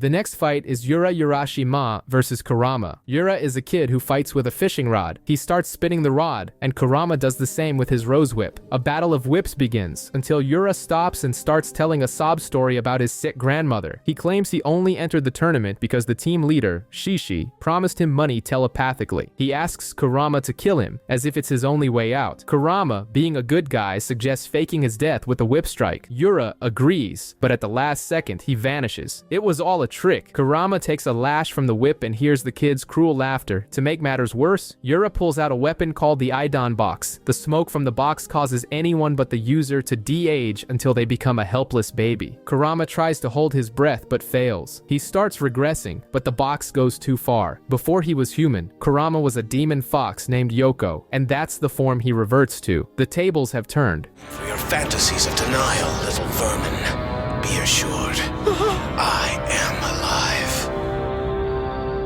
With Yura Urashima and the newly transformed Yoko Kurama trapped in the ring, the real fight begins. Yoko finally reveals himself and summons the Death Tree, a bizarre plant covered in mouths dripping with acidic saliva. The pain it inflicts is so intense that every second feels like an eternity. Yoko Kurama demands that Yura Urashima tell him the secret of the Idon box. The boy insists he knows nothing and repeats the story that he only joined the team for the promised money. Yoko, who is no fool, sees through the lie and threatens to kill him for real. real. That's when Yura starts to crack. He confesses that he's not the real Yura Urashima and that Kuro Momotaro and Makintaro were also imposters. They were together when Shishi and Anji showed up, and before he can finish, a sword flies into the middle of the ring, hits Yura, and transforms him into a wolf-like creature. When the smoke clears, we see it was Shishi who threw the sword. The referee, Jury, declares Kurama the winner, and he soon reverts to his normal form. The teams roll the dice. It lands on Shishi for Team Urautogi, and a free slot for Team Urameshi. Kurama, Hiei, and Kuwabara start arguing over who will fight. The decision? A good old-fashioned game of rock, paper, scissors. Kuwabara wins, but Hiei accuses him of cheating. They play again, and Kuwabara wins once more. Meanwhile, Yusuke is still suffering through Genkai's test, but when his pet, Pooh, is endangered, Yusuke finally absorbs the energy orb and saves him.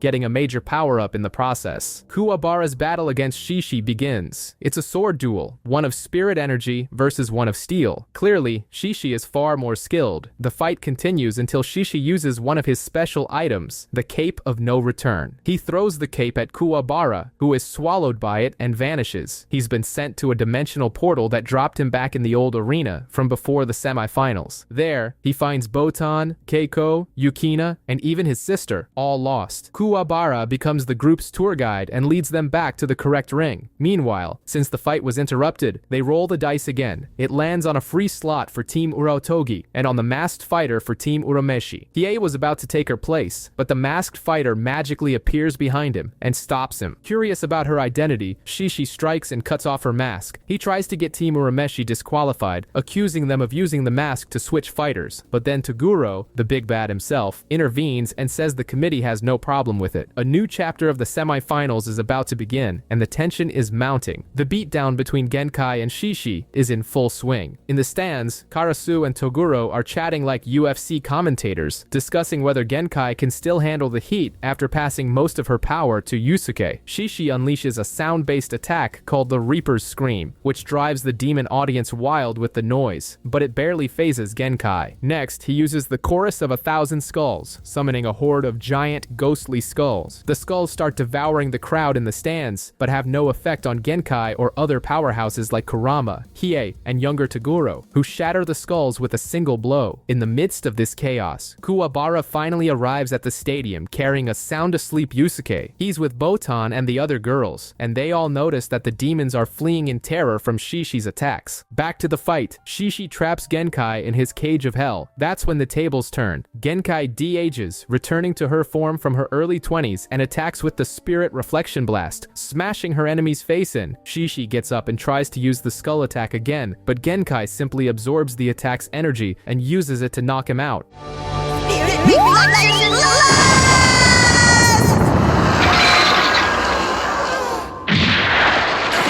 To top it all off, she lays down the law. I'm no hero, I just can't stand jerks like you. After the victory, the next one chosen to fight is Kuwabara against someone named Anji. Meanwhile, outside, the girls leave Keiko alone to look after Yusuke, who is still out cold. While Yusuke recovers from the power absorption, lying in Keiko's lap outside the stadium, some random demons think it's a good idea to attack the couple. Bad choice. Out of nowhere, Chu, Rinku, Toya, and Jin, the crew from the previous tournament, show up to save the day. Basically, the Dark Tournament Avengers. Back in the arena, Kuwabara charges at Anji, launching multiple attacks, but his opponent defeats him with embarrassing ease. The next to fight for Team Urameshi is Genkai. She looks at the old man and gets straight to the point, telling him to stop pretending. Anji then reveals his true identity. He is Suzuki, a narcissistic demon with a dollar store Joker look who hates old people. He even announces to everyone that if he wins, he will kill all the elderly and anyone else who gets in his way. The fight begins, and he attacks with his Rainbow Cyclone, which does absolutely nothing to Genkai. Annoyed, he uses his steel body muscle explosion technique, inflating his muscles like Popeye, but that doesn't work either. Genkai humiliates the guy without breaking a sweat and nearly sends him to the next life.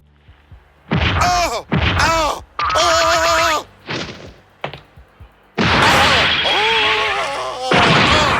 With this crushing victory, Team Urameshi secures its spot in the Dark Tournament Finals. After the celebration, Genkai walks away from the group and finds younger Toguro, who says he wants to talk to her later. She agrees, and a heavy tension hangs in the air. Now it's Team Toguro's turn to show what they're made of in the semi-finals, and they do it in style. 3 members of the team enter the ring and simply annihilate the opposing team with minimal effort. It's a total massacre, making it clear who's in charge. While this horror show unfolds, the rest of Team Urameshi is scattered.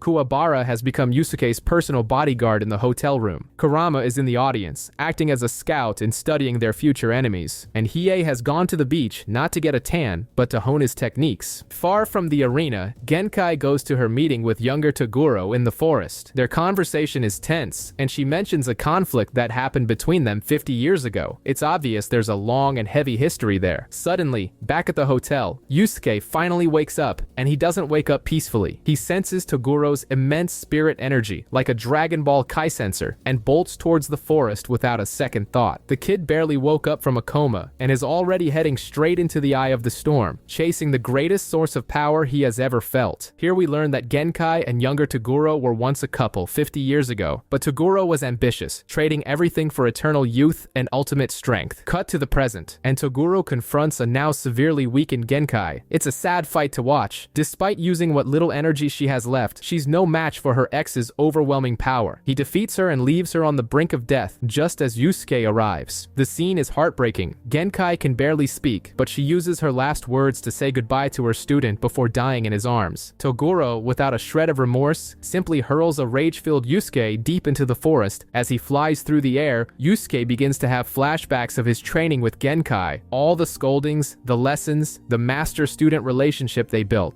Genkai.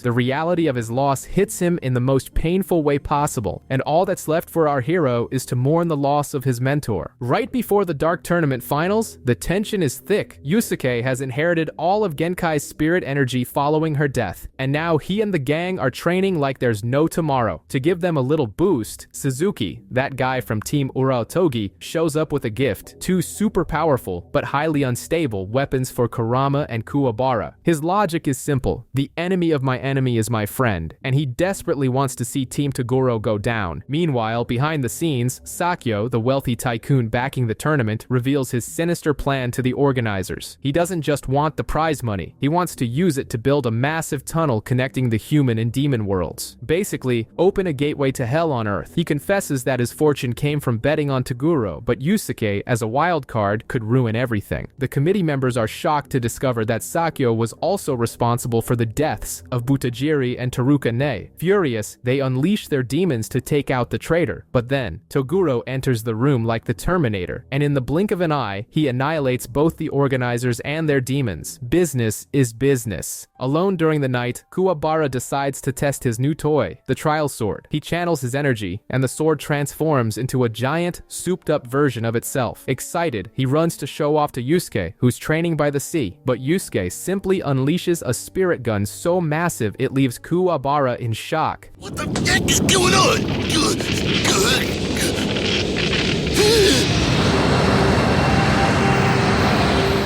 The guy's power went from 0 to 100 real quick. Hiei and Kurama join them. Hiei appears with his arm completely wrapped in bandages, dropping an edgy one-liner about having punished his arm for disobedience. When they ask about Genkai, Yusuke lies straight to their faces, saying she's just resting. He just can't bring himself to tell his friends the truth. In the arena, Team Urameshi is met with deafening boos, while the crowd goes wild for Team Toguro. To make matters worse, the announcer states that both teams need 5 members, or they'll be disqualified.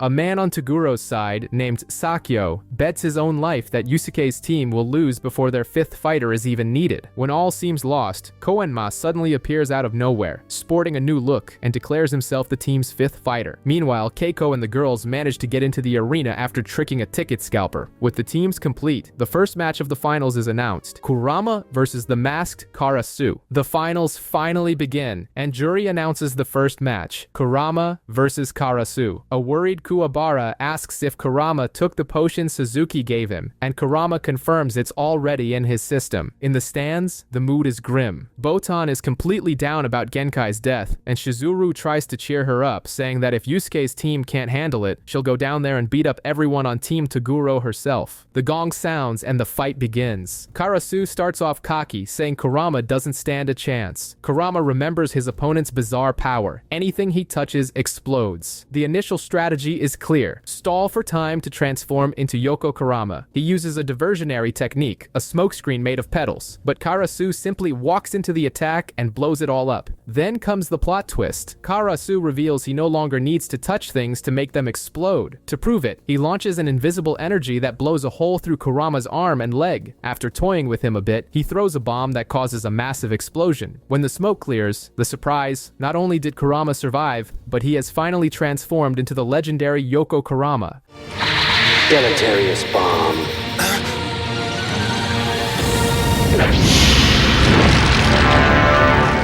Now the tables have turned. Karasu attacks with bombs that look like homing bats, but Yoko dodges everything with incredible agility and destroys the projectiles. He then summons sinister plants from the ground, the Ojigi plants, which are hypersensitive to movement. The plants lunge at Karasu, who goes from hunter to hunted, running desperately to avoid being devoured by the demonic flora. Kurama warns Karasu that running will only make its job easier. For the first time, we see fear on Karasu's face. The Ojigi, filled with mouths and sharp teeth, begins to hunt him down as he desperately tries to stop the attack with more bombs. The result? The plant just gets angrier, and Kurama lets out a villainous chuckle. The Ojigi now even fires energy beams from its mouths, cornering Karasu and ripping his mask off in the process. Several of the plant's heads latch onto Karasu until he disappears completely. The crowd is in shock, and Kurama seems disappointed, saying he wanted to play more. Even Koenma remarks that he'll never piss off Kurama again after this. Jury declares Kurama the winner, but suddenly, Karasu re-emerges from within the plant, saying the fight isn't over. Toguro sees that the mask is off and warns that things are about to get dangerous. Karasu begins to absorb energy, and his black hair turns blonde. Hiei explains that he's internalizing his power, turning himself into a giant human bomb. Toguro himself admits that Karasu has no loyalty and would kill everyone there to win. Karasu then performs a kamikaze dive on Yoko Kurama, causing an explosion that destroys half the stadium.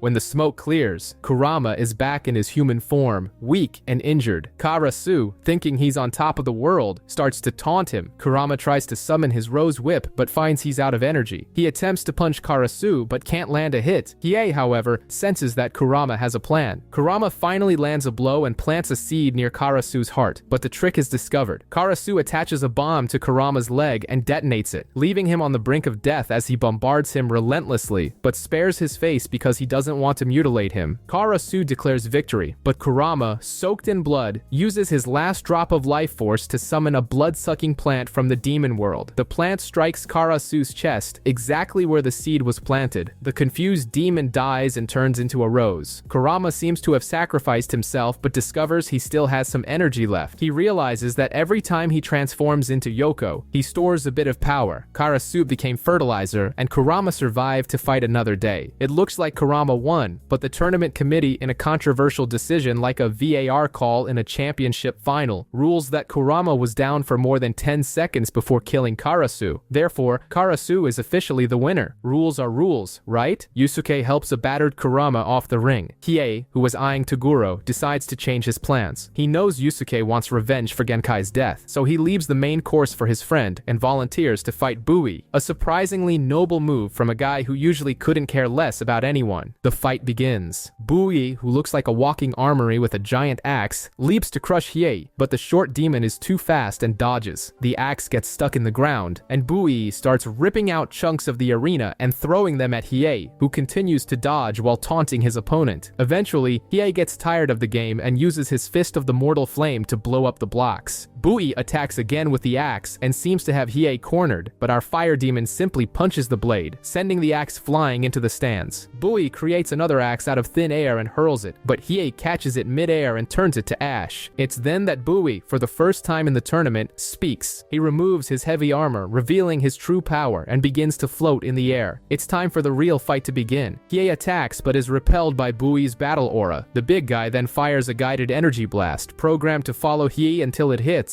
but Hiei is smarter and uses the pursuit to make the blast hit Bui instead.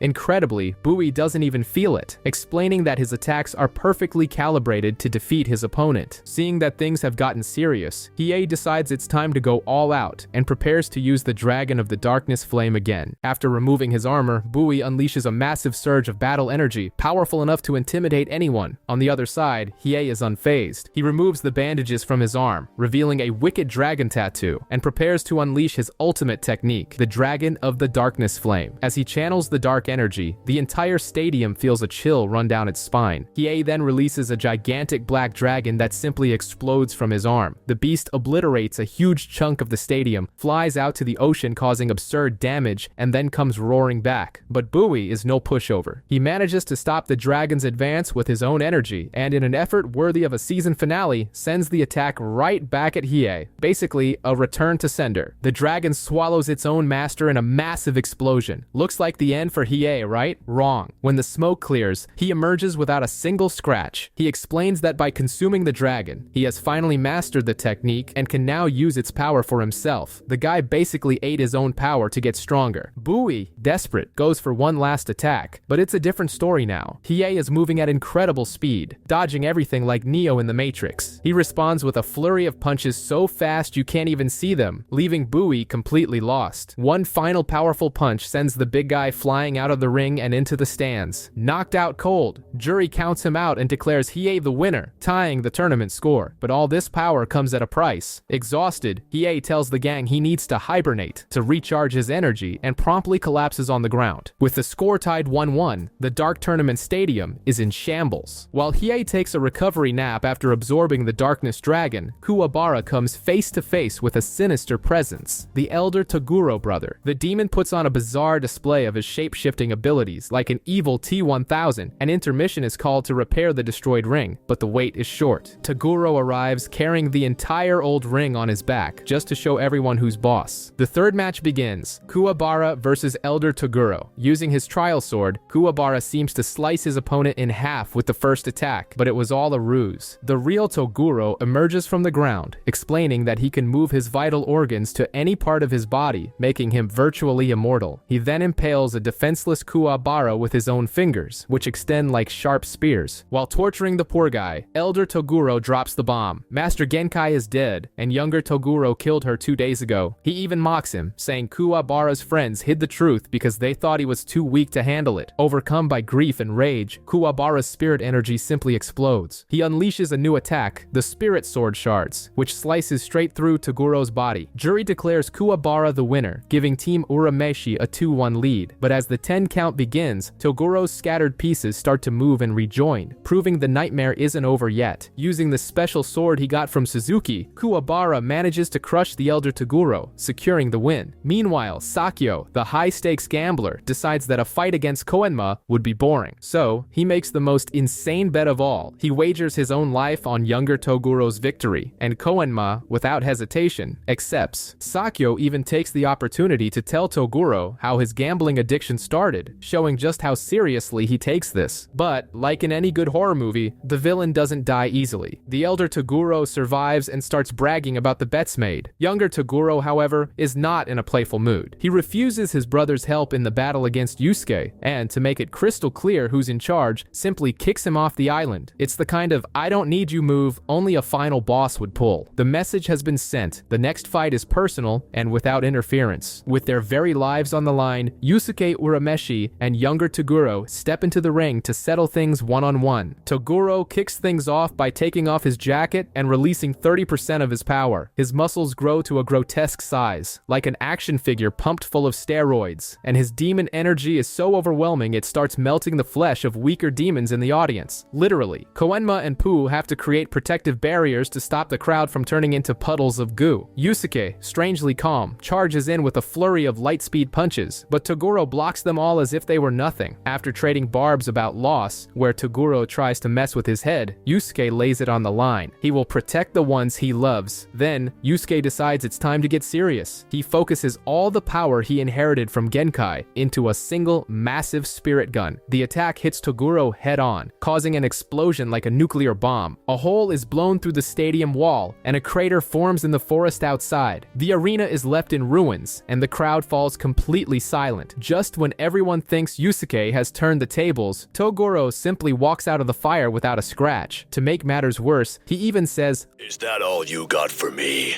I expected more from Genkai.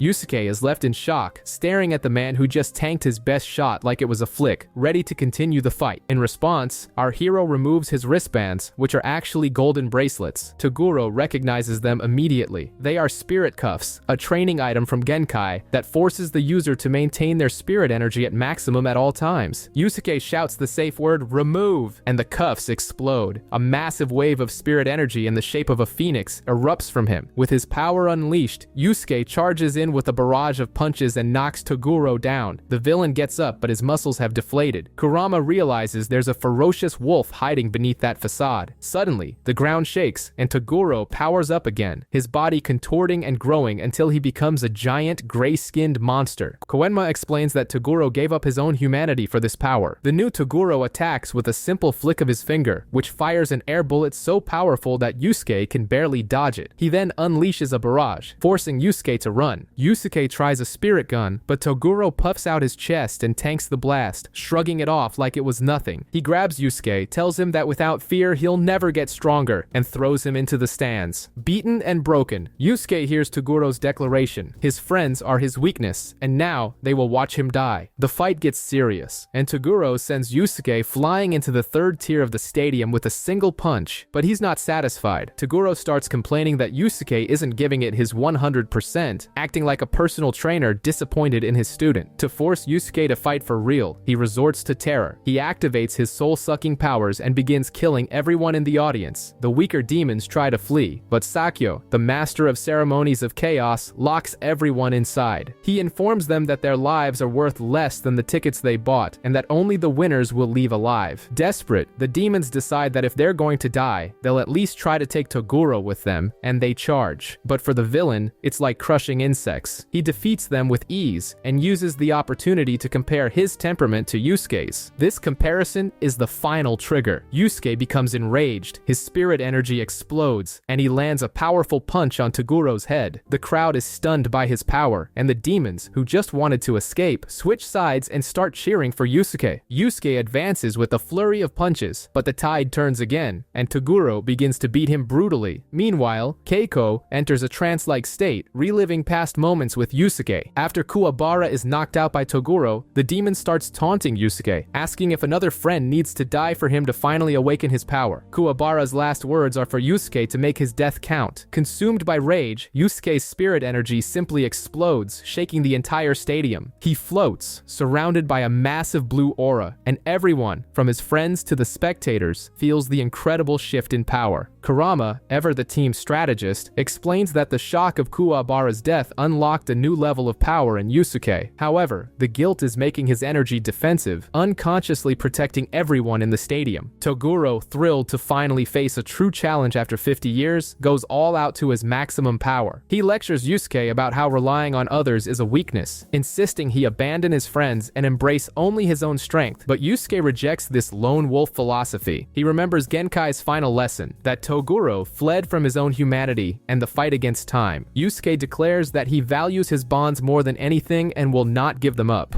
Then, Yusuke channels all his remaining life force into one last, massive spirit gun. Toguro counters the attack with his full power, sucking the souls of the demons in the audience to boost his attack. The two energies collide in an explosion that feels like the end of the world, engulfing the arena. Unable to contain so much power, Toguro's body begins to crack and disintegrate. Before turning to dust, he thanks Yusuke for the fight he always wanted. Yusuke collapses, completely drained of energy. After a tense moment with both fighters down, Yusuke manages to struggle to his feet. With Toguro defeated, jury declares Team Urameshi the grand winner of the Dark Tournament.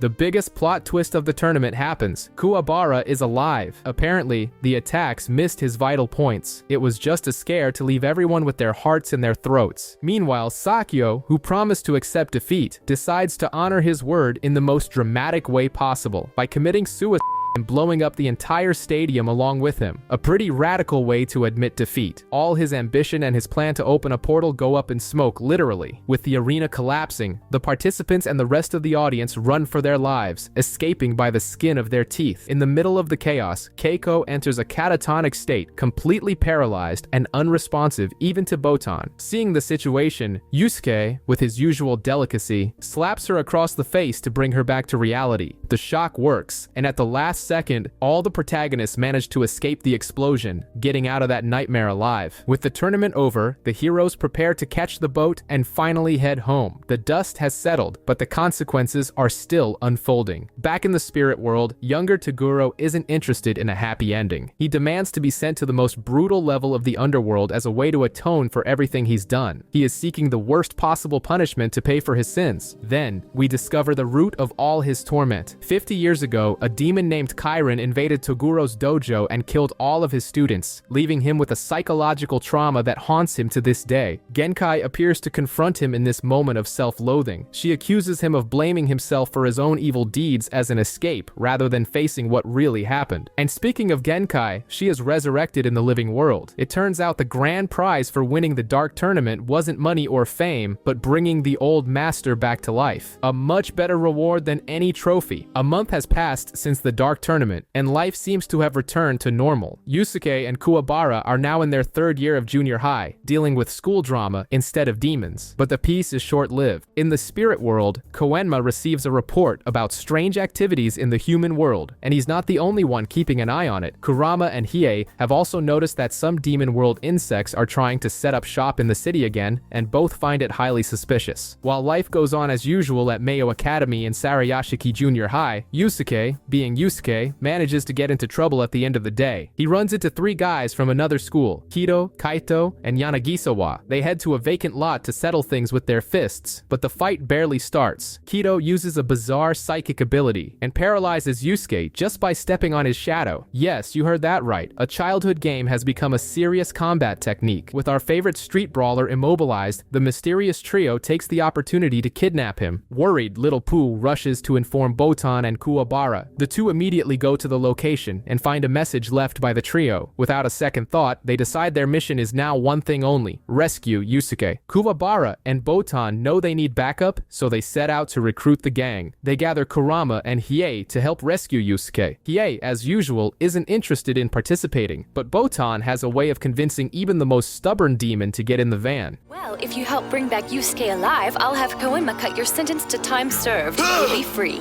Fighting humans to win my freedom? Yes, sounds like a deal. The squad heads to the mansion where Yusuke is being held, and in the very first room, they come face to face with Kaito. Kaito explains the rules of the game. They've entered a sort of parallel dimension, a territory where fantasy becomes reality. It's basically a tabletop RPG that has gone completely out of control, and the first victim of this crazy game is none other than Hiei. Kaito uses one of his tricks and forbids the use of the word hot. Guess who's the first to say it? Exactly. Hiei instantly turns into a stone statue.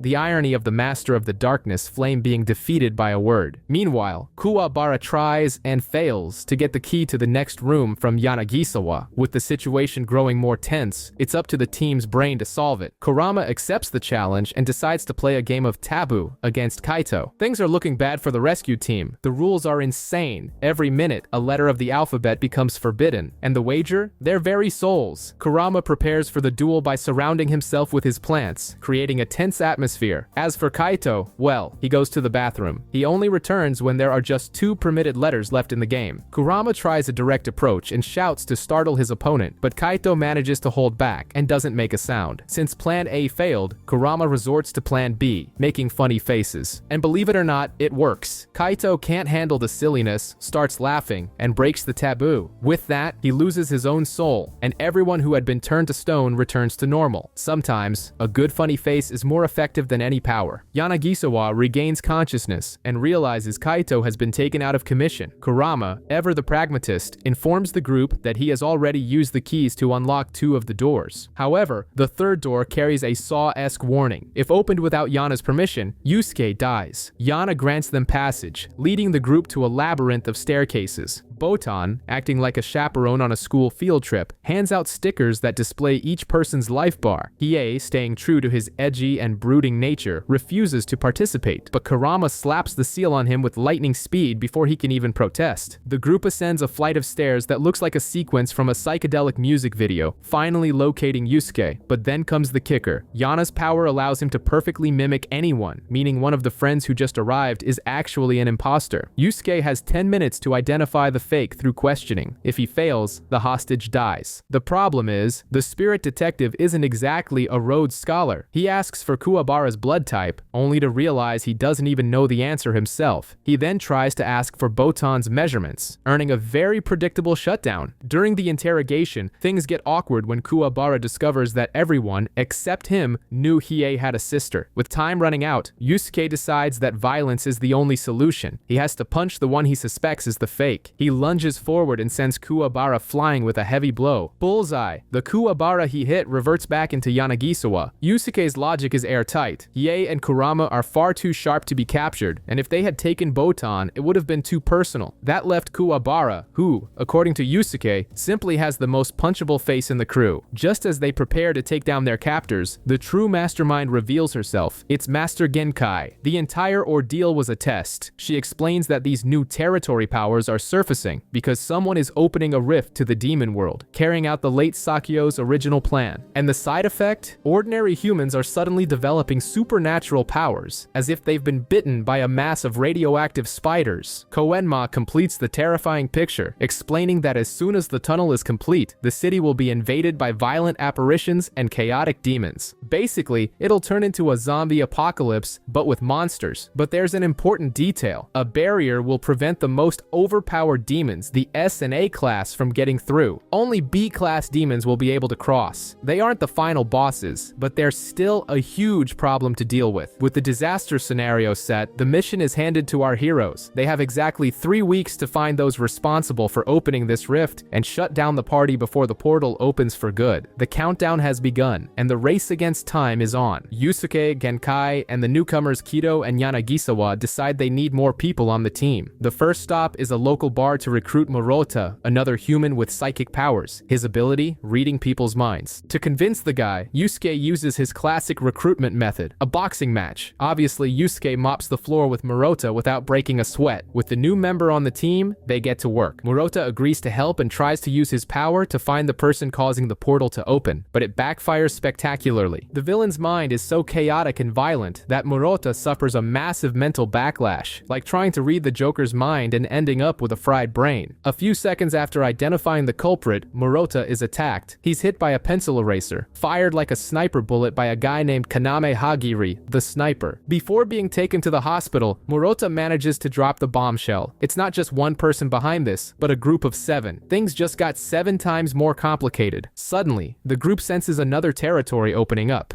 Being in a hospital, you don't have to be a genius to guess that the next on the list is the so-called doctor. They try to form a circle so no one gets caught by by surprise, but it's too late. Before they can blink, Yana and Murota are bitten by some bizarre insects and immediately start feeling sick. Genkai figures out they aren't the same bugs from the city. Murota, using his powers, hears the doctor's thoughts and confirms it. They've been infected with a virus. To stop the entire hospital from turning into a quarantine zone, Genkai, Yusuke, and Kido rush out to hunt down the villain. In the hallway, the trio decides to split up, just like in a horror movie. Genkai says with a completely straight face that she might have to maim some civilians, and Kido isn't sure if she's serious, but he's in, ready to protect the city. Kido finds a nurse and tries to explain that there's a criminal posing as a doctor. Just then, Dr. Kamiya appears, acting all helpful, but the nurse blows his cover, asking why he's there since he only works the night shift. With no time for talk, Kamiya, the doctor, uses his psychic scalpel to sever all the nerves in Kido's spine. The kid collapses. The nurse screams and is silenced with a single blow. Yusuke hears the screams and runs over to find a horror scene. Kido on the floor, blood everywhere. Paralyzed, Kido uses his shadow territory in a genius move. He freezes Yusuke in place and forces his own shadow to write the name Kamiya with his own blood, alerting Yusuke to the identity of his attacker. At that very moment, Kamiya wastes no time and takes out the other doctors in the room. Things at the hospital get even more tense. Keiko and Shizuru, worried about Yusuke and Kuwabara, head over to see what's going on. Bad idea. Keiko is bitten by one of the insects and also gets sick. Now Yusuke's fight against the doctor has just become personal. He faces a heavy dilemma. He has to decide whether to kill the guy to save everyone in the hospital or find another way. It's that classic hero has to make an impossible choice vibe. Meanwhile, the rest of the crew finally arrive at the hospital, already aware of the chaotic situation. Kurama, ever efficient, finds Keiko and Shizuru trapped in an elevator, which only heightens the mission's urgency. The pressure is all on Yusuke, but being Yusuke, he comes up with a brilliant solution. Instead of killing the doctor, he simply blasts him out of his power territory with a powerful punch. With the villain outside his coverage area, he passes out, and the virus's effect disappears. Yusuke saves the day without getting his hands dirty, proving that brains are sometimes stronger than brawn. You took the right action. You saved countless people's lives.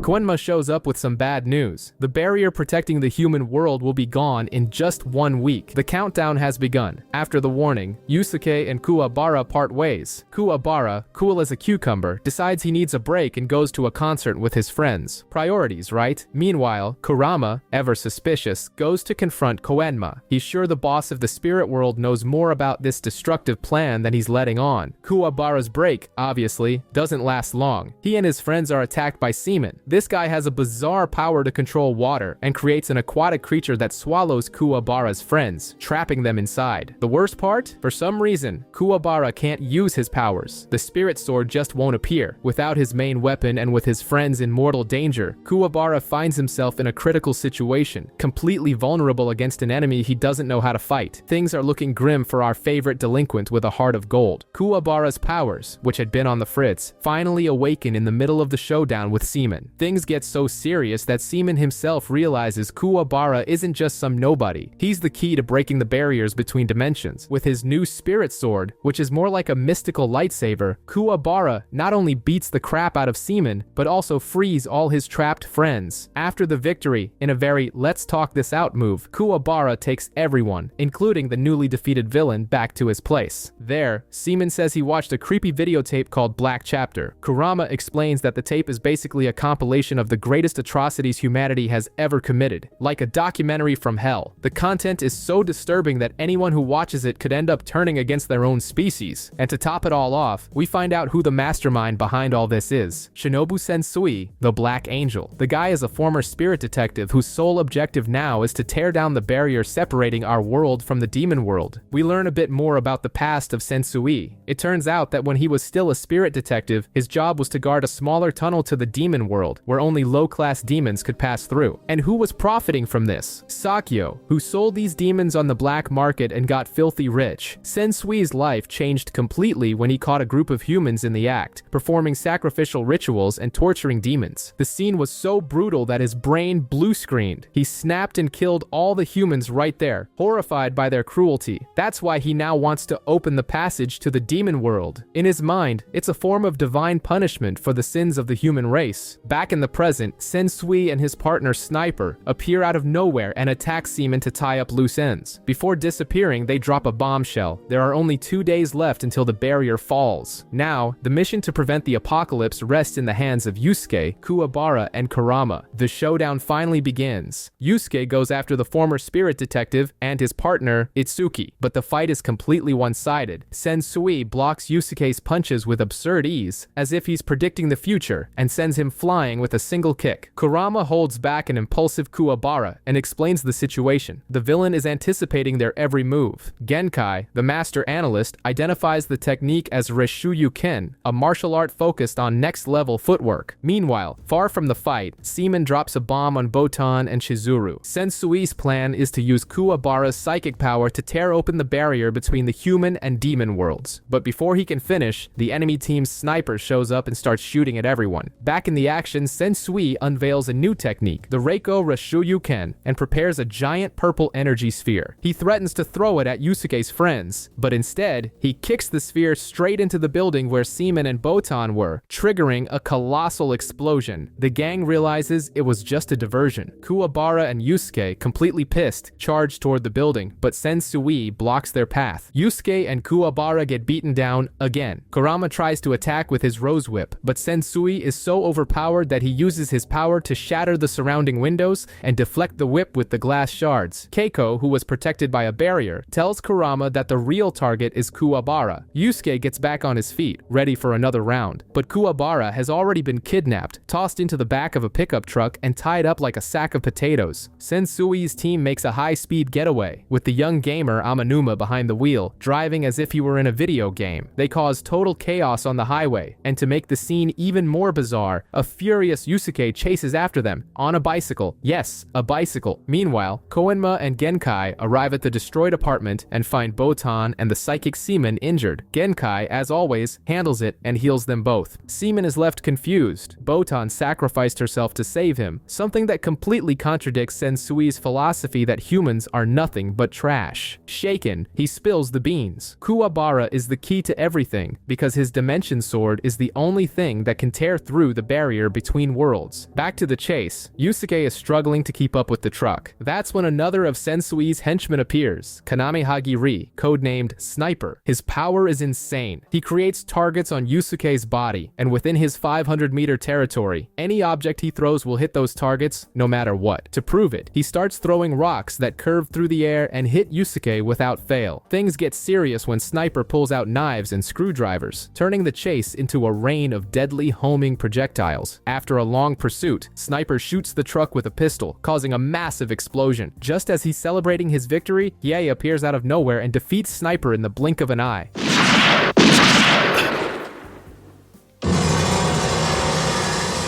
Hiei explains he came back because the portal to the demon world is opening, and he's thinking of going home. Seeing that Yusuke has lost his motivation, Hiei decides to give him a wake-up call, the only way he knows how, by fighting him. He provokes Yusuke into a brawl, just to reawaken his power. After a brutal exchange, Yusuke finally unleashes his full strength, clashing head-on with Hiei's Dragon of the Darkness Flame, using his spirit gun. With his fighting spirit renewed, Yusuke convinces Hiei to join the cause by offering the Forbidden Chapter Black Tape as payment. To test their new synergy, the two wipe the floor with a pair of random demons that pop out of the portal. Meanwhile, the rest of the gang, led by Kurama, arrives at the cave of the demon's door, where Kuwabara is being held. The team needs to act fast and invade the enemy's hideout in the cave of the demon's door. Genkai sends the elite squad in first, Yusuke, Hiei, and Kurama. But then comes a surprise. Seaman offers to be their guide. And what do you know? Yusuke actually trusts the guy. The quartet enters the cave and comes face to face with a giant wooden door stamped with a G. A voice welcomes them to Goblin City, which is just the real-life version of a famous arcade game. The game master is a kid named Amanuma, who explains the rules of the game. To pass, they must defeat him in a best-of-7 series of games, with a team of 7 heroes. And in a massive stroke of coincidence, Genkai, Kaito, and Yana show up just in time to complete the team. Inside Amanuma's territory, the first challenge is chosen. Seaman volunteers to face the sports goblin, a muscular brute route. During the match, Amanuma starts the trash talk, revealing that Sensui told him all about Seaman's past as an outcast. He throws it in the guy's face that he's weak, while bragging about his own superiority. But the psychological attack doesn't work. Seaman puts on a masterclass, winning the match in style. With the first round in the bag, the now confident team moves on to the next challenge. The second game is an arcade-style ship shooter. Genkai, the most badass grandma in anime, volunteers and pilots her ship like she was born for it. She simply destroys an entire fleet of warships, blows up the main base, and even wins a dogfight against the enemy pilot. A true legend. For the third game, a fighting tournament, Yusuke takes the controls. He loses a life at the beginning, but soon figures out he needs to hit the targets on his opponent's chests. After getting the hang of it, he not only wins, but obliterates the entire mountain in the process. No exaggeration. With the score at 3-0, Kurama realizes the games are a trap to stall them until the demon tunnel is complete. The fourth game is a quiz show. Kaito, who has memorized all 17,000 questions, volunteers and starts to shine, scoring 5 points before the questions are even finished. Victory seems certain until Amanuma shows he's a genius too. The kid hits the buzzer before the question even starts and gets the answer right. He does it again and again, perfectly predicting the questions. Kaito doesn't stand a chance and loses. In the end, Amanuma reveals the plan. While they're playing, they can't die, but they also can't leave, ensuring Sensui has all the time in the world. While Yusuke is seething with rage, Hiei, ever pragmatic, reminds him they have to follow the territory's rules. But Kurama, the brains of the operation, figures out something sinister. The game Amanuma chose has an ending where the villain dies. And since Amanuma is playing the villain, if he loses the game, he dies in real life. Basically, an evil Jumanji. Kurama volunteers to play the next game, a puzzle. But before starting, he plays dirty and drops a bombshell. He confirms with Amanuma that Sensui, the mastermind behind it all, warned him to stay away from games with fatal endings. It dawns on the kid. Sensui was manipulating him the whole time and didn't give a damn if he died. As Genkai explains, this was Kurama's cruel but necessary strategy to shake the boy with the fear of death. Consumed by doubt and flashbacks of his lonely childhood, Amanuma can't focus on the game and loses quickly. The game over screen appears and the boy dies. Game over, literally. His territory collapses, leaving the team in a desolate cave. Just then, Koenma arrives to add more pressure. He explains that the portal's opening has entered a temporary stable phase, giving them only 2 hours before everything goes to hell. He enters the cave to join the team and tells Botan to keep watch. If an earthquake hits, it means the portal has opened for good. Yusuke, Kurama, Hiei, and Seaman finally reach Sensui's hideout. The scene is a nightmare. Kuwabara is tied up, and Sensui, he welcomes them, calm as can be, admiring the view of the encroaching demon world, ready for the final battle. Meanwhile, Kuwabara, who's tied to a boat, is attacked by a swarm of low-level demons. Sensui snaps his fingers and the demons vanish, explaining that the portal can now sustain itself. He also lets it slip that several A-class demons, the heavy hitters of the other world, are just waiting for the portal to open to invade. Then comes the blackmail. If Yusuke kills a psychic named Gourmet, Kuwabara will be returned in one piece. If not, he becomes a human shield. To make matters worse, the so-called Gourmet reveals he can read minds and starts taunting Hiei for worrying about Kuwabara and Kurama, for feeling guilty about the Game Master's death. Gourmet then confesses he ate Murota to steal his powers. Yes, psychic cannibal.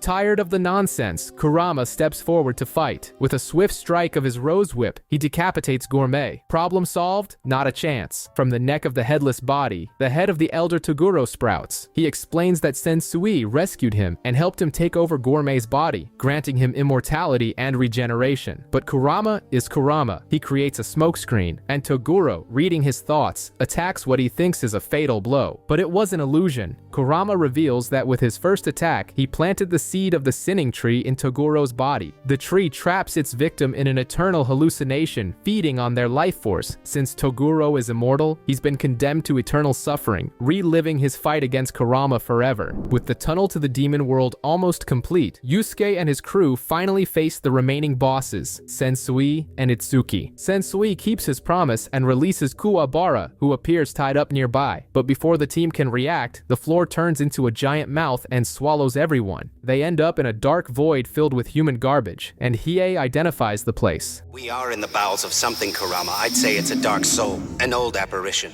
It lives beneath the surface of the earth collecting human trash. Itsuki appears, revealing himself as the creature's master, and explains he trapped the gang so no one would interfere with the final fight. Kuwabara, who never shuts up, questions his motives, so Itsuki decides to tell his origin story. He's a Yami Nate, a rare demon who controls dimensions. He met Sensui years ago, when Sensui himself, then a spirit detective, was hunting him. Loving the drama, Itsuki asked to live one more day just to watch the finale of his favorite TV show. Sensui found it amusing, spared him, and Itsuki became his most devoted follower. Itsuki sends Yusuke and Sensui back to the cave, leaving the rest of the team trapped. The showdown between the two detectives finally begins. Yusuke unleashes a flurry of punches, but Sensui, claiming his past experience as a detective allows him to predict everything, dodges the attacks like he's Neo in the Matrix. He counters and sends Yusuke flying. Emerging from the water, Sensui takes off his shirt to reveal a body covered in scars from years of self-inflicted training. To prove he's not messing around, Sensui creates a minefield of energy spheres and unleashes his special move, the Splinter Rashuyuken, a storm of blasts that Yusuke desperately tries to dodge, but ends up taking heavy damage. After taking a beating, Yusuke gets a MacGyver-worthy idea. He dives into the water, soaks his own torn shirt, and in a surprise move, uses the cloth to tie Sensui's hands. With the villain's hands bound, Yusuke returns the favor with interest, delivering a brutal beatdown that ends with a devastating punch, sending Sensui to the ground. Yusuke is at his limit, exhausted, but just when he thinks he's won, Sensui's demeanor changes completely. A new, much more violent personality named Kazuya takes control. To make matters worse, his arm transforms into a kind of cannon. Kazuya begins to torture Yusuke, who is already on the ground, shooting him mercilessly in the legs and arms. Just as he's about to deliver the final blow, Koenma suddenly appears out of nowhere, demanding that he stop. As Kazuya laughs in his face, Itsuki explains Sensui's deal to the hostages. The guy saw so much human evil when he was a spirit detective that his mind simply broke. To keep from going insane, he created 7 different personalities, like in the movie Split, to handle the crises. This way, the original Shinobu would remain pure. Seeing the situation, Koenma decides to go for a desperate move. He prepares to use the Mafuken, a sealing spell he's been carrying in his pacifier for centuries. The plan is to create an impenetrable barrier to trap Sensui and seal the tunnel forever. But before he can activate it, Yusuke recovers enough to knock Koenma out, saying the fight is his. He then provokes Kazuya, telling him to call out the real boss, and the boss appears. The original Shinobu emerges, calm, polite, and glowing with sacred energy. What follows is a massacre. Koenma, now recovered, identifies the energy. It's sacred energy, the most overpowered level of power a being can achieve. He explains that Sensui's 7 personalities acted as a cheat code, allowing him to accomplish in 6 years what would normally take 40 years of training. To achieve it, one needs a desire to correct the world, a will that not even Genkai possessed. The fight is a walk in the park for Sensui. He throws Yusuke around with attacks that don't even touch him, explaining that sacred energy is above the physical plane. Yusuke provokes him, and when Koenma tries to help, Yusuke stops him, saying he has a plan. Hiei, ever the buzzkill, pours cold water on the idea. Yusuke doesn't stand a chance. He reveals that Sensui is an S-class demon who was just holding back. With a speech full of hatred for humanity, Sensui unleashes his full power. The cave begins to crumble, and Koenma attempts one last gambit, using the Mafuken, a super powerful sealing spell channeled through his pacifier. He tells Sensui to surrender, but the villain simply shatters the energy field, destroying the pacifier and causing an explosion that opens a crater in the city. With Koenma in despair, Yusuke gets up one more time.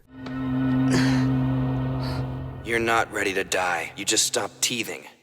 While the delinquent detective is being beaten into mashed potatoes, Kuwabara keeps screaming in everyone's ear, proving that his greatest spiritual ability is noise pollution. He tries to summon his beloved spirit sword, but apparently, he's suffering from spiritual erectile dysfunction at the worst possible moment. Meanwhile, Itsuki blocks the path, suggesting the trio of idiots flee with Yusuke's limp body while he holds down the fort. But the only thing being held back here is Kuwabara's uselessness until he remembers all the romantic and violent moments he shared with the protagonist, and finally, his tool gets hard and shiny, cutting through the dimension like butter. But the celebration is short-lived because Sensui decides to stop playing around and buries his fist in Yusuke's chest with so much love that his heart decides to take a permanent vacation. The trio manages to escape the pocket dimension, tearing through Itsuki and the Reverse Man in the process, but they arrive too late. Yusuke is dead meat. On the other side, Keiko notices the ugly stuffed animal has stopped moving, and in Spirit World, Botan almost falls off her oar, proving that incompetence is contagious. While Kuwabara tries to listen for his friend's heartbeat and realizes silence is the only answer, Sensui begins his monologue like a frustrated film critic. He says the movie is over, the soundtrack was great, and Yusuke had an Oscar-worthy death, basically treating murder as a piece of conceptual art. He warns them not to cry since they'll meet the same fate and opens the portal to Demon World, promising that the real orgy of violence is just beginning. The trio of bootleg Avengers attacks, out for blood. Hiei decides to unleash his Dragon of the Darkness flame right off the bat to clear out the extra demons and try to fry Sensui, but the villain uses his sacred energy like SPF 5000 sunscreen and pushes the giant lizard into the hole, vaporizing anyone who is in the way. Kuwabara and the others decide the best idea is to jump into the hole after the psychopath. Quenma stays behind with the water boy, explaining that the real threat is the A-class demons, the kind that make gym rats look like toddlers on a playground. But when Kuwabara's group reaches the barrier separating the worlds, Sensui is waiting there, bragging that the safety net doesn't affect his holy energy, but neutralized Hiei's attack. That's when Kuwabara uses his dimension sword to cut through the universe's magical condom and penetrate deep into Demon World. On the other side, Kurama summons plant wings looking like a goth fairy, and Sensui flies with his aura, complaining about the wind. They decide to take the fight to a tourist spot called Guillotine Hill. Sensui then decides to stop holding back and hardens his energy to create offensive armor, proving he likes to be protected and hard at the same time. The trio attacks with everything they've got. Hiei consumes another dragon, Kurama uses his little plants, and Kuwabara swings his sword, but Sensui tanks everything without breaking a sweat, calling their effort half-assed and asking if that's all they have to offer in revenge for their dead friend. While the trio takes a humiliating beating in hell, back in the human world, the stuffed animal Pooh decides to turn into a blue fluorescent light bulb and flies into the sky, with Keiko chasing after him like a crazy person. In the cave, the Special Defense Squad, the Afterlife's elite troops, arrives with express orders to close the hole and ensure Yusuke stays dead. Captain Otake reveals that Yusuke is a descendant of a lineage of demons who like to copulate with humans, and resurrecting him as a detective ended up triggering the Great Atavism, which is just a fancy name for saying his dad was a horny S-class monster. The squad decides the best way to solve the problem is to shoot the corpse, but before they can desecrate the dead, an energy explosion throws everyone back. Yusuke's body floats, glows, and suddenly a giant bird that looks like it's on steroids breaks through the ceiling. It's Pooh. Now in Godzilla version, Yusuke stands up, shakes off the dust, and says he heard everything, trolling everyone by pretending he was going to kill them all, but warns he's still the same old delinquent and doesn't care what his ancestors did in bed. He kicks Captain Otake in the face to show who's boss, grabs the crybaby Koenma, and hops on the giant bird to go to Demon World, proving that demonic aerial Uber is faster. They cross the dimension, pass by the squad's extras, and arrive just as Sensui was about to finish off his useless friends. Yusuke gets off the bird ready for round 2, warning that now things are going to get serious, leaving it unclear if the villain can handle the new power level or if he's going to tap out. Everyone is stunned when Yusuke reappears, giving the gang that necessary morale buff to stop whining and want to throw hands with Sensui again. But our favorite delinquent wants to settle this beef 1v1 and dismisses the help from the noobs. Meanwhile, the captain of bureaucracy warns that there are S-class demons who will turn everyone into pate, so the priority is closing the hole to Demon World before everything goes down the drain. Back in the makeshift ring, Yusuke fires a spirit gun that misses the target by an inch, proving his aim is calibrated like a stormtrooper with vertigo. Hiei and Kurama, the official fight commentators, realize the protagonist is still lagging with his new power, but trust the script will help out. Sensui, tired of his current look, decides to do a tactical striptease and switches armor, which, according to the giant baby Koenma, is purely for offense, because defense is for cowards. While Botan returns to the human world to terrorize Keiko by saying her boyfriend died again, Yusuke and Sensui decide to take the fight elsewhere. They plow through a horde of extra demons like they're papier-mâché bowling pins. They land on a deserted mountain, the standard setting for any anime to save big budget on animating collapsing buildings. Suddenly, Yusuke starts hearing voices in his head and feeling a weird heartbeat, which would normally be schizophrenia, but here it's just a power-up arriving via spiritual Wi-Fi. The voice tells him to stop getting beaten like a sack of potatoes and takes control, activating the full transformation to finally end this soap opera. Are we gonna finish this?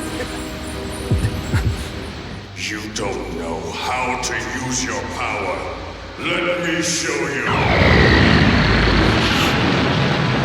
Yusuke emerges from the white light looking like the lead singer of a goth rock band, with long white hair and tribal tattoos all over his body. The tables turn completely, and now it's Sensui being tossed around like a rag doll in the hands of a hyperactive child. Our possessed hero prepares the final spirit gun to send the villain to the afterlife, but at that exact moment, Yusuke's consciousness returns. However, it was too late. His finger slipped, and he fires the fatal shot prematurely, in a clear demonstration of spirit energy premature ejaculation.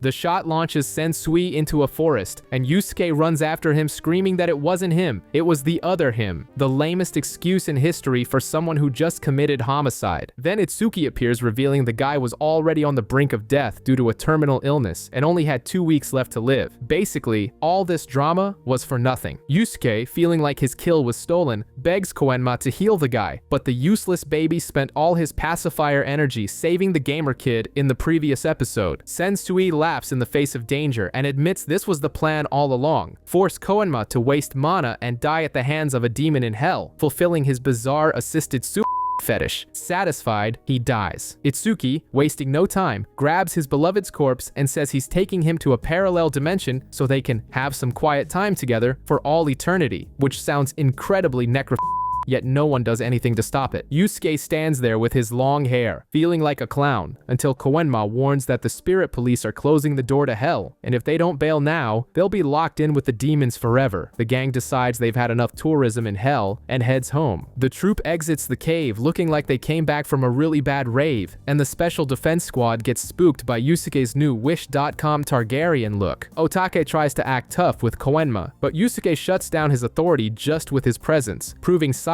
doesn't matter, but spirit power does. While the extras plug the hole to hell, life tries to return to normal, or as close to it as this bunch of misfits can manage. We see a "Where Are They Now" montage. Dr. Kamiya uses his powers to get plastic surgery and become an upstanding citizen, fooling the police with the straightest face in the world. Hagiri and his sister find a dead cat and, in a super healthy and totally not traumatic moment, read the animal's memory to find out who killed it, deciding to hunt down the guilty teenagers John Wick style. The gamer kid discovers real life has good graphics, but the gameplay sucks and decides to socialize. Kuwabara tries to talk to Yusuke, but the protagonist is having an existential crisis on the school roof, ignoring his best friend because he's too busy thinking about the ancestral daddy who possessed his body without permission. Meanwhile, Hiei finds the chapter black tape, looks at it with disdain, and destroys everything, basically deleting the browser history so no one sees the atrocities. In the end, Itsuki appears cradling Sensui's corpse in the eternal void, in a scene that wraps up the arc with the creepiest, most uncomfortable vibe possible. King Enma gets the message that his rebellious son won't be coming home, and Yusuke remains there, sulking on the roof, realizing student life is way more boring than punching demons. Our favorite delinquent decides to ditch class to meet Koenma, who brings the old news that his daddy still wants Yusuke's head on a platter. Since the protagonist is itching for action and unsatisfied with the anticlimactic ending of the fight against Sensui, he goes to pester Genkai.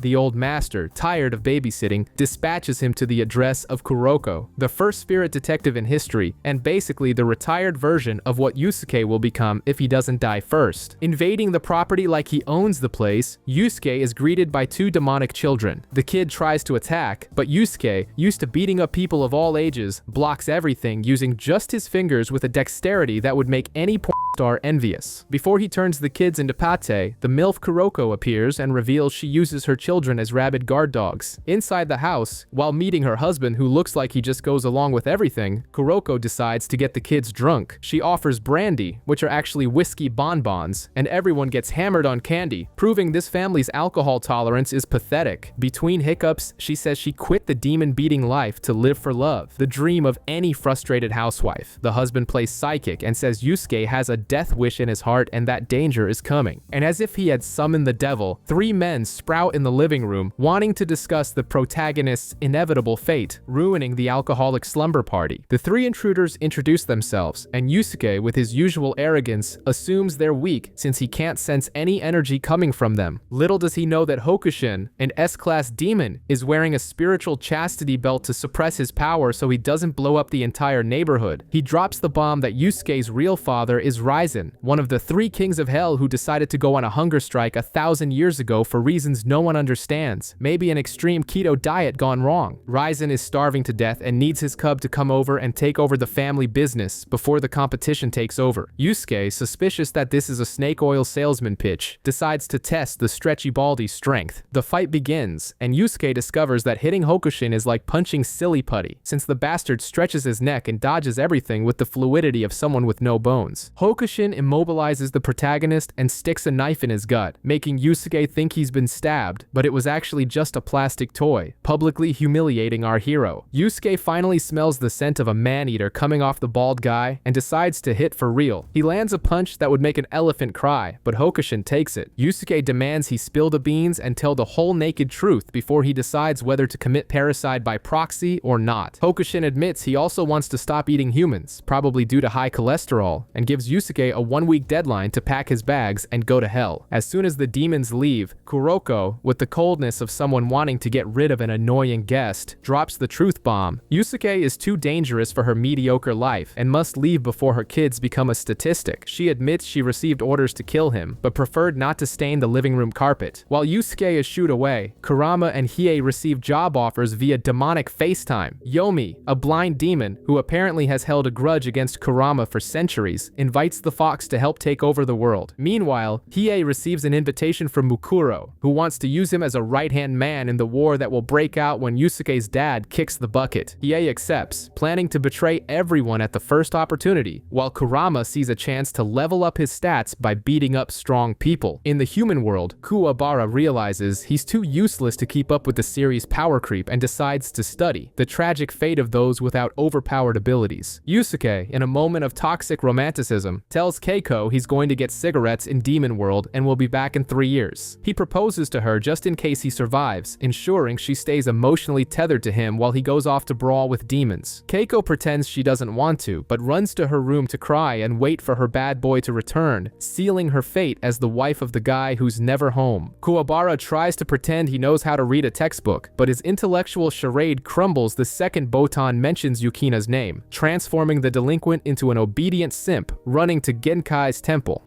Don't you know that the best way to get me to do anything is through my heart, for I am the warrior of love? Driver, take me to Genkai's place now and step on it! But the teenage romance vibe dies quickly when they discover Yusuke has been fired from his spirit detective job and now has a death sentence on his head, signed by the spirit world itself. The logical solution for this juvenile delinquent is obvious. Flee to hell, also known as Demon World, through a hole dug by a defense squad that probably gets overtime for this. Hiei and Kurama show up to join the exile party, and while Kuwabara cries and kicks, expecting to lose his friends to demonic politics, Yusuke promises to return in 3 years, or when he becomes the owner of the whole turf. He throws himself into the dimensional tunnel, leaving Kuwabara with the impossible mission of minding his own business. In the bureaucratic office, Koenma discovers his dad received love letters from 3 demon kings, Ryzen, Yomi, and Mukuro, inviting the terrible trio to a family massacre. After 5 days running a marathon that would make any Olympic athlete vomit their lungs out, Yusuke arrives in Ryzen's territory and discovers the earthquake noise was just his dad's stomach rumbling from hunger. The old man is sitting in a janky tower and greets his son with classic paternal affection, threatening to kill him and knocking the kid down with a flick of a finger that humiliates all the protagonist's character development so far. Yusuke tries to use his spirit gun, but the attack only serves to make a breeze and dust off the wall a bit. Ryzen admits he's dying of hunger because he stopped eating people, but warns Yusuke he still needs to change his diapers before thinking about sitting on his throne. After getting wrecked by his dad, Yusuke Yusuke decides that wasn't humiliating enough and volunteers to be a punching bag for Hakusho and the other monks, insisting on getting hit harder because he's a masochist and calls this training. Meanwhile, in the mobile fortress that compensates for some size complex, Mukuro discovers Hiei massacred 500 A-class demons, proving he takes the concept of overtime very seriously. The angry shorty takes a nap and dreams about his traumatic telenovela past, where his mom had an affair out of wedlock and he was thrown off a cliff for being a cursed twin brother, receiving only a tear stone as a consolation prize before falling. Back in the macabre present, Mukuro decides Hiei has killed enough people to earn a meeting with management and prepares a test. Hiei has a flashback inside the flashback where Yukina, the sister he stalks but never acknowledges, hands her stone to him to give to her lost brother, having no idea she's talking to the guy himself. She admits she wants her homeland to melt, revealing a repressed pyromaniac side. Mukuro returns bringing Hiei's opponent, Shigure, the hell surgeon who installed the extra eye on Hiei's forehead years ago. Shigure is shocked to see the patient survived and even recovered the powers the surgery had drained. He reveals he charged the price of silence regarding Hiei's identity to his sister, but offers a full refund of the consultation fee if Hiei manages to kill him now. The battle begins, and the irony of fighting the doctor who operated on you isn't lost on anyone with a minimal sense of sadistic humor. Hiei charges at Shigure, remembering how pathetic he used to be when he lost his precious little stone after a bar fight with a random demon and fell off another cliff. Seems like falling from high places is his favorite hobby. He sought out Shigure to implant the Jagan Eye just to find the ice country and the lost stone, accepting to become weak like you at the gym, just to fulfill this emo revenge wish. In the present, the fight ends in a bloody technical draw, worthy of a B-horror movie. Hiei loses a chunk of his torso and Shigure loses a chunk of his head, which generally interferes with thinking. While Hiei agonizes on the floor, Mukuro applauds the carnage and reveals she stole his stone the whole time, proving to be the most dangerous kleptomaniac in the kingdom. She invades the agonizing Hiei's mind and watches the movie of his life, how he found his sister, decided not to tell her anything, and became a depressed, suicidal guy who just wanted to die fighting. Mukuro gets excited by his deep depression and decides to put him in a recovery tank. She unwraps the bandages from her own body, revealing she's a woman under that metal carcass and scars. She shows everything to Hiei, not in a sexual sense, but close enough, since telling someone to touch your consciousness while undressing is the kind of weird flirting only demons understand. She orders the goth runt to live because he's still too weak to choose how to die, forcing the poor guy to keep existing in this infernal soap opera. Kurama dispatches his newlywed mother on a vacation trip just so he can visit hell in peace, proving exemplary sons also need time away from family. Arriving in the city, he is ambushed by 3 generic demons who last less time on screen than your life expectancy. But it was all just an HR test promoted by Yomi, an old partner in crime who now wears a blindfold and rules an entire kingdom. In the meeting room, Kurama suggests Yomi's right-hand man, Sachi, is about as useful as an ashtray on a motorcycle, creating that lovely toxic corporate environment vibe. After the meeting, Yomi takes Kurama to the basement to show off his favorite pet, a demon chained and tortured for 1,000 years. This wretch was responsible for blinding Yomi in the past, back when the two were juvenile thieves and Yomi thought his ego was bulletproof. The plot twist worthy of a Mexican soap opera happens when the prisoner reveals it was Kurama himself who ordered the hit to take his arrogant friend down a peg. Yomi, with the emotional maturity of a rock, kills the prisoner and says he forgives the betrayal, admitting he was an idiot back then. But since gratitude is for the living, he blackmails Kurama, either become his military advisor or his human mother will meet her maker early. Kurama accepts the position with the coldness of someone who knows he'll have to clean up the mess when the war breaks out, while Yomi smiles knowing he secured the employee of the month through death threats against his family. Back in the human world, Kurama decides to assemble his squad of demonic Pokemon and summon 6 washed-up former adversaries, including the Wonder Trio, Jin, Toya, and the drunkard Chu. He ships this crew off to Genkai's geriatric boot camp with the absurd goal of hitting a spirit power level of 100,000, effectively turning the place into a hellish CrossFit box. Meanwhile, Kurama uses his brother, who actually has a gross parasite on his face serving as a spy, to monitor the underworld gossip. When the troop finally hits the required power level, they head back to Demon World. Their energy readings almost blow up the meter, getting Yomi so excited that he promotes Kurama to Supreme General on the spot. Sachi, the former official bootlicker, is left seething with envy in the corner, realizing his career plan just went down the drain along with his relevance to the plot. Not content with being useless, Sachi tries to assassinate Kurama in a dark corridor, thinking the redhead was defenseless jealous with a lowered power level. Big mistake. Kurama proves that size doesn't matter, summons his Yoko form, and slices the jealous lackey into little pieces before he can even finish his villain monologue. Yomi listens to the whole thing from the VIP section and drops a hypocritical moral lesson about never playing your trump card first. With the floor cleared of traitors, Kurama takes military command, proving that nepotism and violence are the keys to corporate success in the demon world. Yusuke gets tired of beating up bald monks and decides it's time to take another beating from his dad. He invades Raizen's room, who is in the middle of a psychotic attack of the munchies, and gets thrown from the tower with the delicacy of a trash bag. After crash landing in a forest and destroying half the ecosystem, the old man finally calms down enough to tell his sob story about love. The Demon King reveals he stopped eating humans 700 years ago because he met a healer who had more attitude than he did. The woman, who exuded poison from every pore, stared down the cannibal and basically said, "Come at me, bro." Raizen was so paralyzed by lust and the lady's audacity that they spent the night together doing things that would make the screenwriter blush. He promised never to dine on anyone again until he saw her, but the woman died in childbirth, turning Raizen into the biggest simp in history, starving to death over a single hookup centuries ago. After giving some fatherly advice to watch out for the needy Yomi and maybe make friends with Mukuro, Raizen complains about being hungry and dies. Yusuke, subtle as ever, goes to Yomi's territory and screams at the gate for them to put the kettle on. Meanwhile, Mukuro tries to make Hiei jealous by asking whose side he'll take in the war. The emo shorty replies that he doesn't care about anyone and will beat up whoever wins, keeping his reputation as a rebellious teenager intact while the mobile fortress changes course for the brawl. Yusuke finally gets tired of playing house in his dead daddy's kingdom and decides to invade Yomi's territory with the confidence of a pyramid scheme recruiter. He slams a sack on the table and shows his balls, or rather, the Ruramaru stones, revealing he's already marked every territory like a dog peeing on a fire hydrant. The delinquent proposes a worldwide tournament to decide who runs this mess, transforming the geopolitics of Demon World into a Sunday League championship where the prize is a Coke and the supreme crown. Yomi tries to laugh in his face, thinking it's a bad stand-up routine, but the door opens and the whole circus arrives.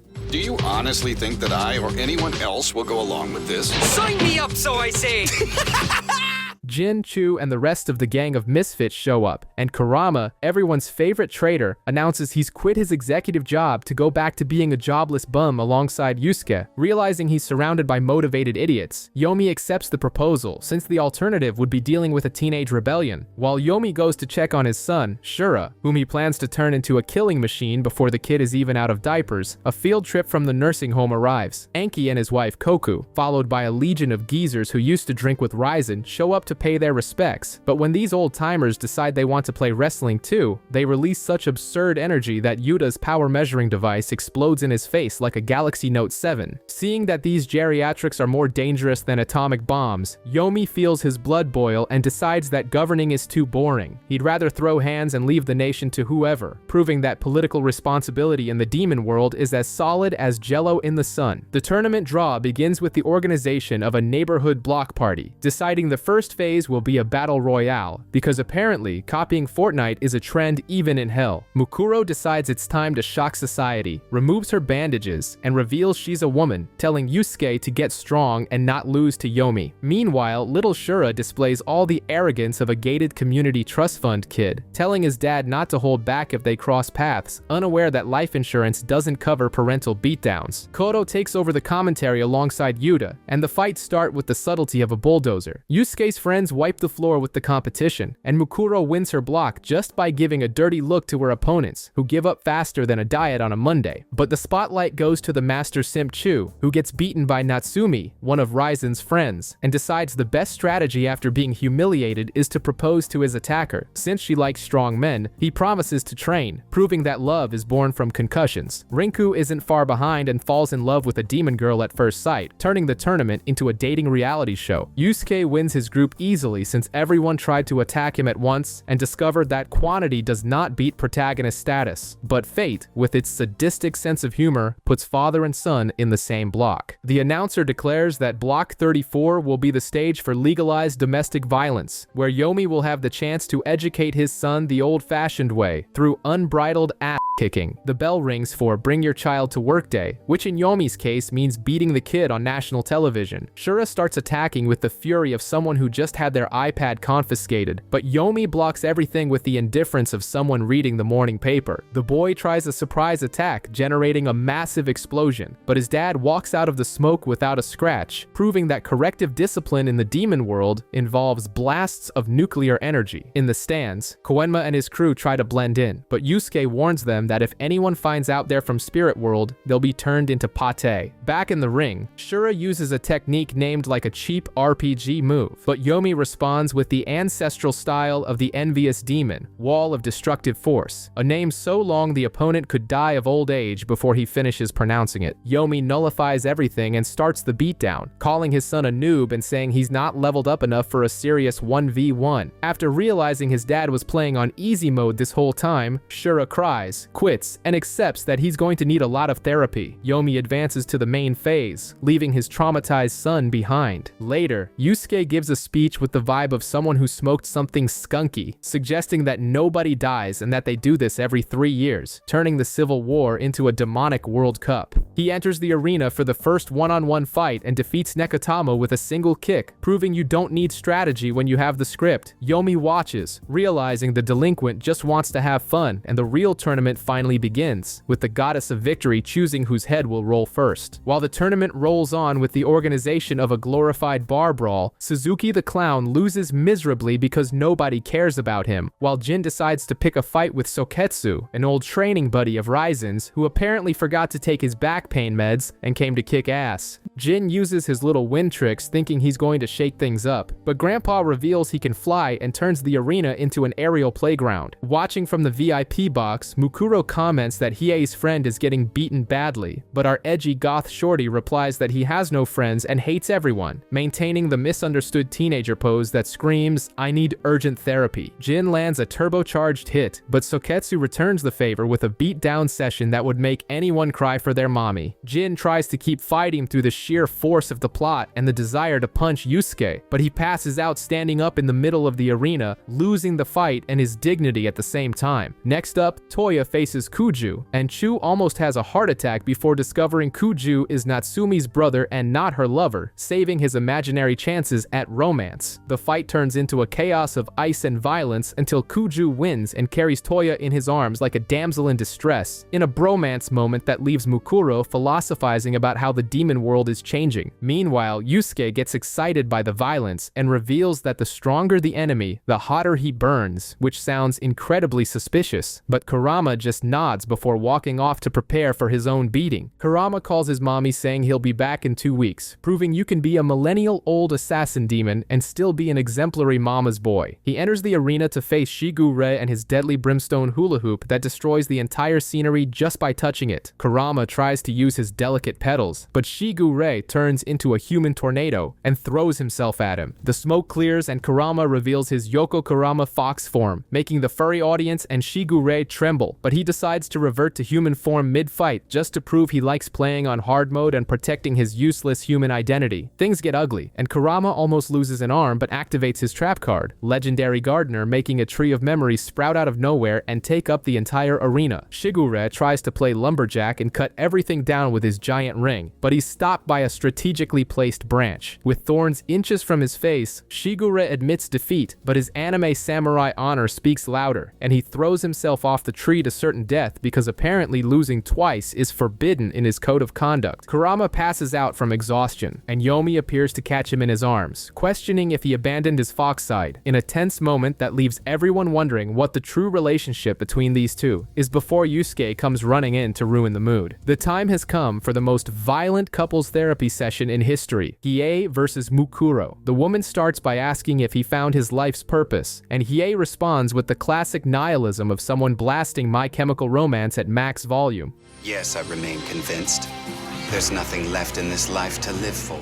Mukuro decides to expose her entire traumatic past, talking about slavery, shackles, and how she became the Empress of Crime to compensate for a trashed childhood, all while dodging Hiei's attacks like he's a bratty child with a plastic knife. She hits him full force, questioning why he, an ice demon, insists on using fire, diagnosing the shorty with homesickness rather than pure hatred. Hiei ignores the free psychological analysis and summons the Dragon of the Darkness Flame, thinking the ultimate move will settle the argument. Mukuro simply grabs the dragon by the mouth, takes the beast for a walk in the sky, and rips the darkness lizard in half with her bare hands, humiliating Hiei's strongest technique like it was cheap toilet paper. Hiei falls defeated, and Mukuro lands asking if he feels better after getting beaten up so much. Her shackle breaks on its own thanks to the power of symbolic storytelling, and Hiei, fallen in her arms, says it's too early to abandon the past, sealing his fate as the favorite punching bag and love interest of the most dangerous woman in the universe. The demon cockfight in Block B finally heats up when Yusuke and Yomi decide to release so much energy that the other secondary competitors stop fighting just to watch the light show, realizing they are completely irrelevant to the script. Yusuke lands the first hit and is just as surprised as the audience, since his specialty is usually getting beaten up until the writer decides he wins. Yomi, clearly irritated at being touched by a pleb, uses the cliche teleport to appear behind Yusuke and bombard him with energy blasts until our favorite delinquent starts questioning his life choices. While being lifted by his head like a useless ragdoll, Yusuke has an existential crisis in the middle of the beatdown, wondering if he just wants to get beaten up like that masochist Toguro. That's when the voice of his absentee father Ryzen enters his mind to call his son pathetic and remind him that he left his woman waiting in the human world, probably drying up. Motivated by secondhand embarrassment and the memory of Keiko, Yusuke mixes his energies and, in a moment of pure mystical bromance, activates the tribal tattoos on his body. He starts firing massive charges against Yomi's cowardly barrier until he decides to mix everything into an explosion of pure spirit energy. Yomi admits he finally felt something penetrate deep into his defenses and suggests that maybe, just maybe, they're going to kill each other in this stupid game. The slugfest continues, and Yusuke starts hallucinating hard, hearing the voices of Genkai, Koenma, and Botan cheering for him, proving that the power of schizophrenia is the strongest weapon in anime. While the crowd thinks it's Sensui's sacred energy, Koenma reveals it's something different, probably the pure juice of protagonism. The two punch each other in the face with enough force to create a giant phallic column of energy, and when the dust settles, guess what? Our useless hero is lying on the ground, knocked out, listening to the judges count like a lullaby. Yusuke wakes up a week later in the hospital, discovering he lost badly. Kurama and the troupe of alcoholics inform him that Yomi also got eliminated in the next round, and that a random guy named Enki won the whole thing, deciding the new rule of hell is no trouble, turning the demon world into a peaceful gated community. Yomi took his son and went out for cigarettes on a training journey, leaving a romantic little note saying he loved sweating it out with Yusuke. After the goodbyes and Kurama failing to convince Hiei to stop being a goth emo and talk to his sister, Yusuke is officially fired by Koenma, a job he never did properly anyway. He visits his father's grave, says he's going home to get what's his, and leaves the bald monks admiring the sky, ending his stay in hell with a record of 0 tournament victories. Back in the human world, the barrier between worlds has fallen, but thanks to the gentleman's agreement, the demons promise not to eat anyone for now. Kurama and Kuwabara gossip on the train until they run into Shizuru and Keiko, who show them a newspaper with a drawing of an alien that looks exactly like Hiei, proving the grumpy dwarf has become a border patrol officer, deporting humans and erasing memories with the delicacy of a brick. Meanwhile, Genkai gathers the gang at her isolated house to announce she's going to kick the bucket and leave the mansion to them, since the place is so far from civilization, it serves perfectly as a bunker for delinquents and demons. The premature funeral vibe takes over, but the real action happens at the beach. Keiko, tired of waiting, screams at the sea, calling Yusuke an idiot, demanding he come back soon to keep his promise. And as if summoned by the power of the simp, Yusuke appears. Half my life I've waited for you to come around!